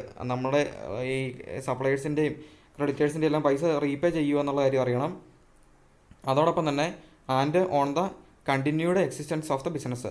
ഈ ബിസിനസ് കണ്ടിന്യൂ ചെയ്തുകൊണ്ട് പോവോ, ഇത് നിലനിന്ന് പോകുന്ന ഒരു ബിസിനസ്സാണോ, അതേ നാളെ വല്ലതും പൂട്ടിപ്പോകാനിരിക്കുന്നതാണോ? അപ്പം ഈ അടുത്ത് തന്നെ പൂട്ടിപ്പോകാൻ സാധ്യതയുള്ള, നഷ്ടത്തിൽ പോയിക്കൊണ്ടിരിക്കുന്ന ഒരു ബിസിനസ് ആണെങ്കിൽ സപ്ലയേഴ്സിനും ക്രെഡിറ്റേഴ്സിനും എല്ലാം പൈസ കടം കൊടുത്തിട്ടുണ്ടെങ്കിൽ തിരിച്ച് കിട്ടാൻ സാധ്യതയില്ല. അപ്പോൾ അവരത് നോക്കിയിട്ട് മാത്രമാണ് എന്ത് ചെയ്യുള്ളൂ, കടം കൊടുക്കുകയുള്ളൂ. ഈ പറഞ്ഞേക്കുന്ന കമ്പനി ഇപ്പോൾ പ്രോഫിറ്റുള്ള ഒരു കമ്പനിയാണെങ്കിൽ നമുക്ക് ധൈര്യമായിട്ട് എന്ത് ചെയ്യാം, ഈ സാധനങ്ങളും ഒക്കെ ക്രെഡിറ്റിൽ കൊടുക്കാനായിട്ട് സാധിക്കും. പിന്നീട് പൈസ തന്നാൽ മതി എന്ന് പറഞ്ഞ് കൊടുക്കാനായിട്ട് സാധിക്കും. അതല്ലാന്നുണ്ടെങ്കിലോ, നാളെ പൂട്ടിപ്പോകാൻ സാധ്യതയുള്ള കമ്പനിയാണെങ്കിലോ ഒരിക്കലും ആരും കടമായിട്ട് ഈ ഗുഡ്സ് ആൻഡ് സർവീസ് കൊടുക്കാൻ സാധ്യതയില്ല. അപ്പം ദീർഘനാൾ നിന്ന് പോകുന്ന കമ്പനിയാണോ, അല്ലെങ്കിൽ നമ്മുടെ പൈസ തിരിച്ച് കിട്ടുമെന്നൊക്കെ അറിയാനായിട്ട് എന്ത് ചെയ്താൽ മതി, കമ്പനിയുടെ മുൻകാലങ്ങളിലുള്ള പ്രോഫിറ്റ് ആൻഡ് ലോസ് അക്കൗണ്ടും ബാലൻസ് ഷീറ്റിലും എടുത്ത് നോക്കിയിട്ടുണ്ടെങ്കിൽ അത് നമുക്ക് മനസ്സിലാക്കുന്നതിനായിട്ട് സാധിക്കും. അടുത്ത ഒരു കൂട്ടരാണ് കസ്റ്റമേഴ്സ്. കസ്റ്റമേഴ്സിന് എന്തിനാണ് അക്കൗണ്ടിങ് ഇൻഫർമേഷൻ്റെ ആവശ്യം? അത് നോക്കാം. Information on the continued existence of the business. അപ്പോൾ അവരെന്താണ് അറിയുന്നത്, ഈ ബിസിനസ് മുൻപോട്ട് പോകുന്ന ഒരു ബിസിനസ് ആണെന്നുള്ള കാര്യം അവർക്ക് അറിയണം. അപ്പം കമ്പനിയുടെ ഈ പറഞ്ഞ പോലെ തന്നെ profit and loss account balance sheet നോക്കി അറിയാം കമ്പനി ലാഭത്തിലാണോ നഷ്ടത്തിലാണോ പോയിക്കൊണ്ടിരിക്കുന്നതെന്ന് അറിയാം. അത് വെച്ച് കമ്പനി ഇനി എത്ര നാൾ മുമ്പോട്ട് പോകാൻ സാധ്യതയുണ്ടെന്ന് നമുക്ക് മനസ്സിലാക്കാനായിട്ട് സാധിക്കും. എന്തിനാണത് മനസ്സിലാക്കുന്നത്? And thus the probability of continued supply of product, parts and other sales service. അപ്പം കസ്റ്റമേഴ്സിന് എന്തിനാണ്, നമ്മുടെ ഇപ്പോൾ ഒരു വണ്ടി മേടിച്ചു എന്ന് വിചാരിക്കുക. ഇപ്പോൾ ഒരു മാരുതി കമ്പനിയാണ്. അപ്പം അത് നാളെ ഭയങ്കരമായിട്ട് നഷ്ടത്തിൽ പോയിക്കൊണ്ടിരിക്കുന്ന ഒരു കമ്പനിയാണ് മാരുതി എന്ന് നമ്മൾ അറിഞ്ഞിട്ടുണ്ടെങ്കിൽ പിന്നീട് ആരും ആ ഒരു മാരുതിയുടെ വണ്ടി മേടിക്കാൻ സാധ്യതയില്ല. കാരണം നാളെ അത് കൂട്ടിയിട്ടുണ്ടെങ്കിൽ അതിൻ്റെ പ്രോഡക്റ്റ്, സ്പെയർ പാർട്സും പ്രോഡക്റ്റും ഒന്നും പിന്നീട് അത് കിട്ടാനുള്ള സാധ്യതയില്ല. അതല്ലെങ്കിൽ സെയിൽസ് കഴിഞ്ഞിട്ടുള്ള കുറേ സർവീസ് ഉണ്ട്. ഒരു കാറ് മേടിച്ചിട്ടുണ്ടെങ്കിൽ അതിന് ശേഷം അതിൻ്റെ സർവീസും കാര്യങ്ങൾക്കൊക്കെ ആയിട്ട് നമുക്ക് പോകേണ്ടതായിട്ട് വരും. അപ്പം കമ്പനി പെട്ടെന്ന് തന്നെ നിന്ന് പോകുന്ന ഒരു കമ്പനിയാണെങ്കിൽ നമ്മളത് മേടിച്ച് ആ ഒരു കമ്പനിയുടെ പ്രോഡക്റ്റ് മേടിച്ചിട്ടുണ്ടെങ്കിൽ നാളെ അതിൻ്റെ സെയിൽസിന് ശേഷമുള്ള സർവീസൊന്നും കിട്ടാൻ സാധ്യതയില്ല, അതിൻ്റെ പാർട്സ് കിട്ടാൻ സാധ്യതയില്ല, അല്ലെങ്കിൽ അതിൻ്റെ പ്രോഡക്റ്റുകളൊന്നും പിന്നീട് കിട്ടാനായിട്ടുള്ള സാധ്യതയുണ്ടാവില്ല. അതിനു വേണ്ടിയിട്ടാണ് കസ്റ്റമേഴ്സ് അക്കൗണ്ടിങ് ഇൻഫർമേഷൻ ആവശ്യപ്പെടുന്നത്. കാരണം കമ്പനി നിലനിന്ന് പോകുന്നതാണ്. എക്സിസ്റ്റ് ചെയ്യാന്ന് പറഞ്ഞാൽ നിലനിന്ന് പോകുന്ന ഒരു കമ്പനിയാണോ, കണ്ടിന്യൂ ചെയ്തു പോകുന്ന ഒരു കമ്പനിയാണോ എന്നുള്ള കാര്യം കസ്റ്റമേഴ്സിന് അറിയണം. എന്തിനു വേണ്ടിയിട്ടാണ് അവർക്ക് ഈ പറഞ്ഞിരിക്കുന്ന പ്രോഡക്റ്റ് പിന്നെ സപ്ലൈ കിട്ടിക്കൊണ്ടിരിക്കണം, അതിൻ്റെ സ്പെയർ പാർട്സ് പിന്നെ കിട്ടിക്കൊണ്ടിരിക്കണം, അല്ലെങ്കിൽ അതിൻ്റെ സെയിൽസ് കഴിഞ്ഞിട്ടുള്ള സർവീസ് പിന്നെ കിട്ടിക്കൊണ്ടിരിക്കണം. അതിന് വേണ്ടിയിട്ടാണ് ഈ കസ്റ്റമേഴ്സ് ഈ അക്കൗണ്ടിങ് ഇൻഫർമേഷൻ ആവശ്യപ്പെടുന്നത്. ഇനി അടുത്തതാണ് ഗവൺമെൻറ് ആൻഡ് അതർ റെഗുലേഷൻ. സർക്കാരും അല്ലെങ്കിൽ മറ്റ് റെഗുലേറ്ററി അതോറിറ്റി അവരൊക്കെ എന്തിനാണ് ഈ ഇൻഫർമേഷൻ ആവശ്യമായിട്ടുള്ളത്? അവർക്ക് എന്താണ് ആവശ്യമായിട്ടുള്ളത്? Information on the allocation of resource. അപ്പം ഈ പറഞ്ഞേക്കുന്ന നമ്മുടെ സർക്കാരിൻ്റെയാണ് ഈ റിസോഴ്സുകളെല്ലാം അവർ കളക്ട് ചെയ്യുന്നത്. അപ്പോൾ പൈസയാണെങ്കിലും റോ മെറ്റീരിയൽ ആണെങ്കിലും എന്താണെങ്കിലും അത് നമ്മൾ പരിസ്ഥിതിയിൽ നിന്നാണ് എടുക്കുന്നത്. അപ്പോൾ അത് അനാവശ്യമായിട്ട് റിസോഴ്സുകളൊക്കെ കളക്ട് ചെയ്യുന്നുണ്ടോ എന്നുള്ള കാര്യം അറിയണം. അപ്പം പൊല്യൂഷൻ അങ്ങനത്തെ കാര്യങ്ങളെല്ലാം അതിൻ്റെ അകത്ത് വരുന്നുണ്ട്. അപ്പം ഈ പറഞ്ഞേക്കുന്ന നിബന്ധനകളെല്ലാം പാലിച്ചുകൊണ്ടാണ് ഇത് ചെയ്യുന്നത്. അനാവശ്യമായിട്ട് പ്രകൃതിയെ ചൂഷണം ചെയ്യുന്നുണ്ടോ, അല്ലെങ്കിൽ അത്തരം കാര്യങ്ങളെല്ലാം സർക്കാരിന് അറിയേണ്ടതായിട്ടുണ്ട്. അതോടൊപ്പം തന്നെ കംപ്ലയിൻസ് ടു റെഗുലേഷൻസ് എന്ന് പറഞ്ഞിട്ടുണ്ടെങ്കിൽ നമ്മൾ സർക്കാർ കുറച്ച് റൂൾസ് ആൻഡ് റെഗുലേഷൻസ് എല്ലാം പറഞ്ഞിട്ടുണ്ട്. അത് അവർ നിർബന്ധിക്കുകയാണ് അത് ചെയ്യുന്നതിനായിട്ട്. അതിൻ്റെ അകത്ത് എന്തെങ്കിലും വയലേഷൻ ഉണ്ടാകുന്നുണ്ടോ, ഇൻകം ടാക്സ് കൃത്യമായിട്ട് അടയ്ക്കുന്നുണ്ടോ, അല്ലെങ്കിൽ ഞങ്ങൾ പറഞ്ഞ നിയമപ്രകാരമാണോ ബിസിനസ് ചെയ്യുന്നത്, സർക്കാരിൻ്റെ നിബന്ധനകളെല്ലാം പാലിച്ചുകൊണ്ട് തന്നെയാണോ ബിസിനസ് ചെയ്യുന്നത്, അതിൻ്റെ അകത്ത് കള്ളത്തരങ്ങൾ എന്തെങ്കിലും നടക്കുന്നുണ്ടോ എന്നുള്ള കാര്യങ്ങളൊക്കെ അറിയുന്നതിന് വേണ്ടിയിട്ടാണ് ഈ പറഞ്ഞേക്കുന്ന ഗവൺമെൻറ് ഈ പറഞ്ഞേക്കുന്ന അക്കൗണ്ടിങ് ഇൻഫർമേഷൻ ചോദിക്കുന്നത്. അപ്പോൾ അവർക്കറിയാം അതിൻ്റെ അകത്ത് എത്രത്തോളം റിസോഴ്സ് അസറ്റ് സൈഡ് നോക്കുമ്പോൾ അറിയാം എത്രത്തോളം റിസോഴ്സുകൾ ഇവർ ഉപയോഗിച്ചിട്ടുണ്ട്. അപ്പോൾ അനാവശ്യമായിട്ട് എവിടെന്നെങ്കിലും പൈസ വന്നിട്ടുണ്ടെങ്കിൽ അത് കണ്ടെത്തണം. അനാവശ്യമായിട്ടെന്തെങ്കിലും റോ മെറ്റീരിയൽസ് കളക്ട് ചെയ്തിട്ടുണ്ടെങ്കിൽ അതറിയണം. കമ്പനിയുടെ റൂൾസ് ആൻഡ് റെഗുലേഷൻസ് അനുസരിച്ചിട്ട് കൃത്യമായിട്ട് നികുതിയും കാര്യങ്ങളും മറ്റു കാര്യങ്ങളെല്ലാം അടയ്ക്കുന്നുണ്ടെന്ന് അറിയുന്നതിനൊക്കെ വേണ്ടിയിട്ടാണ് ഈ government and other regulations accounting report ആവശ്യപ്പെടുന്നത്. ഇനി അടുത്തായിട്ട് പറഞ്ഞിരിക്കുകയാണ് സോഷ്യൽ റെസ്പോൺസിബിലിറ്റി ഗ്രൂപ്പ്സ്. ഇപ്പോൾ സാമൂഹിക പ്രതിബദ്ധതയുള്ള കുറേ ഗ്രൂപ്പുകളും കാര്യങ്ങളെല്ലാം നമുക്കറിയാം. പരിസ്ഥിതി സംരക്ഷകർ അങ്ങനെയുള്ള കുറേ ആൾക്കാരെല്ലാം അവരെന്തിനാണ് ഈ അക്കൗണ്ടിങ് ഇൻഫർമേഷൻ ആവശ്യമായിട്ട് വരുന്നത്? അവരെന്തിനാണ് ഈ കമ്പനിയെ പറ്റി അറിയുന്നത്? അതെന്തിനാണെന്ന് നോക്കാം. Such environmental groups information on the impact on environmental and it's protection. അപ്പോൾ അവർക്ക് പരിസ്ഥിതിയെ സംരക്ഷിക്കണം എന്നുള്ളൊരു ആഗ്രഹമാണ്. അപ്പോൾ ഈ കമ്പനിയുടെ കൂടുതലായിട്ട് സാധനങ്ങൾ ഉൽപ്പാദിപ്പിക്കുന്നുണ്ടോ, അപ്പോൾ കൂടുതലായിട്ട് സാധനങ്ങൾ ഉൽപ്പാദിപ്പിക്കുമ്പോൾ ചിലപ്പം ഇതെല്ലാം മലിനമാകാനുള്ള സാധ്യതയുണ്ട്, പരിസ്ഥിതിയെല്ലാം മലിനമാകാനുള്ള സാധ്യതയുണ്ട്. അല്ലെങ്കിൽ ആൾക്കാരെ ചീറ്റ് ചെയ്യുന്നുണ്ടോ, കള്ളത്തരം, പൂഴ്ത്തിവെപ്പ്, മായം ചേർക്കൽ, ഇങ്ങനെ എന്തെങ്കിലുമൊക്കെ പരിപാടികളൊക്കെ ചെയ്യുന്നുണ്ടോ എന്നൊക്കെ അറിയുന്നതിന് വേണ്ടിയിട്ടാണ്. അനാവശ്യമായിട്ടുള്ള സെയിൽസ് കൂട്ടുന്നതിന് അഡ്വർടൈസ്മെൻറ്റ് വഴി കള്ളത്തരം കാണിക്കുന്നുണ്ടോ, അനാവശ്യമായിട്ടുള്ള തെറ്റായിട്ടുള്ള പരസ്യം കൊടുത്ത ആൾക്കാരെ ചീറ്റ് ചെയ്യുന്നുണ്ടോ, ഇതൊക്കെ അറിയുന്നതിന് വേണ്ടിയിട്ടാണ് ഈ social responsibility groups accounting information ചോദിക്കുന്നത്, ആവശ്യപ്പെടുന്നത്. കോമ്പറ്റീറ്റേഴ്സ് എന്ന് പറഞ്ഞാൽ അറിയാം, നമ്മൾ ചെയ്യുന്ന ബിസിനസ് തന്നെ ചെയ്യുന്ന മറ്റാൾക്കാരെയാണ് ഈ കോമ്പറ്റീറ്റേഴ്സ് എന്ന് വിളിക്കുന്നത്. അപ്പോൾ അവർ നമ്മളുമായിട്ട് ഒരു മത്സരമുണ്ട്, ആരാണ് കൂടുതൽ സെയിൽസ് ഉണ്ടാക്കുന്നത്, പ്രോഫിറ്റ് ഉണ്ടാക്കുന്നത്. കാരണം നമ്മളെല്ലാവരും ഒരു പ്രോഡക്റ്റ് തന്നെയാണ് ഉൽപ്പാദിപ്പിക്കുന്നത്. അപ്പം നമ്മുടെ സമാന സ്വഭാവമുള്ള പ്രോഡക്റ്റ് ഉൽപ്പാദിപ്പിക്കുന്നവരെയോ അല്ലെങ്കിൽ നമ്മൾ ചെയ്യുന്ന ബിസിനസ് തന്നെ ചെയ്യുന്ന നമ്മുടെ തൊട്ടടുത്തുള്ള കടയൊക്കെ ആയിരിക്കും നമ്മൾ ഈ കോമ്പറ്റീറ്റേഴ്സ് എന്ന് വിളിക്കുന്നത്. അവർക്കും ഇൻഫർമേഷൻ, അക്കൗണ്ടിങ് ഇൻഫർമേഷൻ ആവശ്യമാണ്. എന്തിനാണ്? Information on the relative strength and weakness of their competition. എന്തൊക്കെയാണ് ആ കമ്പനിയുടെ സ്ട്രെങ്ത് അല്ലെങ്കിൽ എന്തൊക്കെയാണ് അവരുടെ വീക്ക്നെസ് എന്ന് ഓരോ കോമ്പറ്റീറ്ററിനും അറിയാനായിട്ട് ആഗ്രഹമുണ്ട്. എന്തൊക്കെയാണ് അവരുടെ ശക്തി എന്തൊക്കെയാണ്, അല്ലെങ്കിൽ അവരുടെ പോരായ്മകൾ എന്തൊക്കെയാണെന്ന് അറിയുന്നതിനായിട്ട് അവർക്ക് ആഗ്രഹമുണ്ട്. And for comparative and benchmarking purpose. അതോടൊപ്പം തന്നെ അവർക്കത് താരതമ്യം ചെയ്യുന്നത് അവർക്ക് അത്യാവശ്യമാണ്. കാരണം തങ്ങളുടെ ബിസിനസ്സുമായിട്ട് സമാന ബിസിനസ് ചെയ്യുന്നവരുമായിട്ട് താരതമ്യം ചെയ്തിട്ടുണ്ടെങ്കിൽ നമ്മുടെ ബിസിനസ്സിനകത്ത് എന്തെങ്കിലും കുറവുകളുണ്ടെങ്കിൽ കണ്ടെത്തുന്നതിനും അല്ലെങ്കിൽ നമ്മുടെ ബിസിനസ്സിന് എന്തെങ്കിലും അഡ്വാൻറ്റേജ് ഉണ്ടെങ്കിൽ അതൊക്കെ കണ്ടെത്തുന്നതിനായിട്ട് സാധിക്കും. അതിന് വേണ്ടിയിട്ടാണ് ഈ കോമ്പറ്റീറ്റേഴ്സ് ഈ അക്കൗണ്ടിങ് ഇൻഫർമേഷൻ ചോദിക്കുന്നത്. ഇനി അതിൻ്റെ ഏറ്റവും അവസാനമുള്ളൊരു ലൈനോട് നോക്കുക. Competitors require the information mainly four strategic purpose. എന്തിനാണ് ഈ പറഞ്ഞേക്കുന്ന കോമ്പറ്റീറ്റേഴ്സ് ഈ അക്കൗണ്ടിങ് ഇൻഫർമേഷൻ ആവശ്യപ്പെടുന്നതെന്നാണ് പറഞ്ഞേക്കുന്നത്? Mainly four strategic purpose. ഓരോരോ തന്ത്രങ്ങൾ ഉണ്ടാക്കുന്നതിന് വേണ്ടിയിട്ടാണ്. എതിരാളിയെ എങ്ങനെ തോൽപ്പിക്കാം, നമ്മുടെ കോമ്പറ്റീറ്ററിനെ എങ്ങനെ തോൽപ്പിക്കാം അതിനാണ് ഈ സ്ട്രാറ്റജിക് എന്ന് പറയുന്നത്. തന്ത്രങ്ങൾ ഉണ്ടാക്കുന്നതിന് വേണ്ടിയിട്ടാണ് ഈ കോമ്പറ്റീറ്റേഴ്സ് അക്കൗണ്ടിങ് ഇൻഫർമേഷൻ ആവശ്യപ്പെടുന്നത്. ഇത്രയാണ് ഇതിൻ്റെ അകത്ത് വരുന്നത്.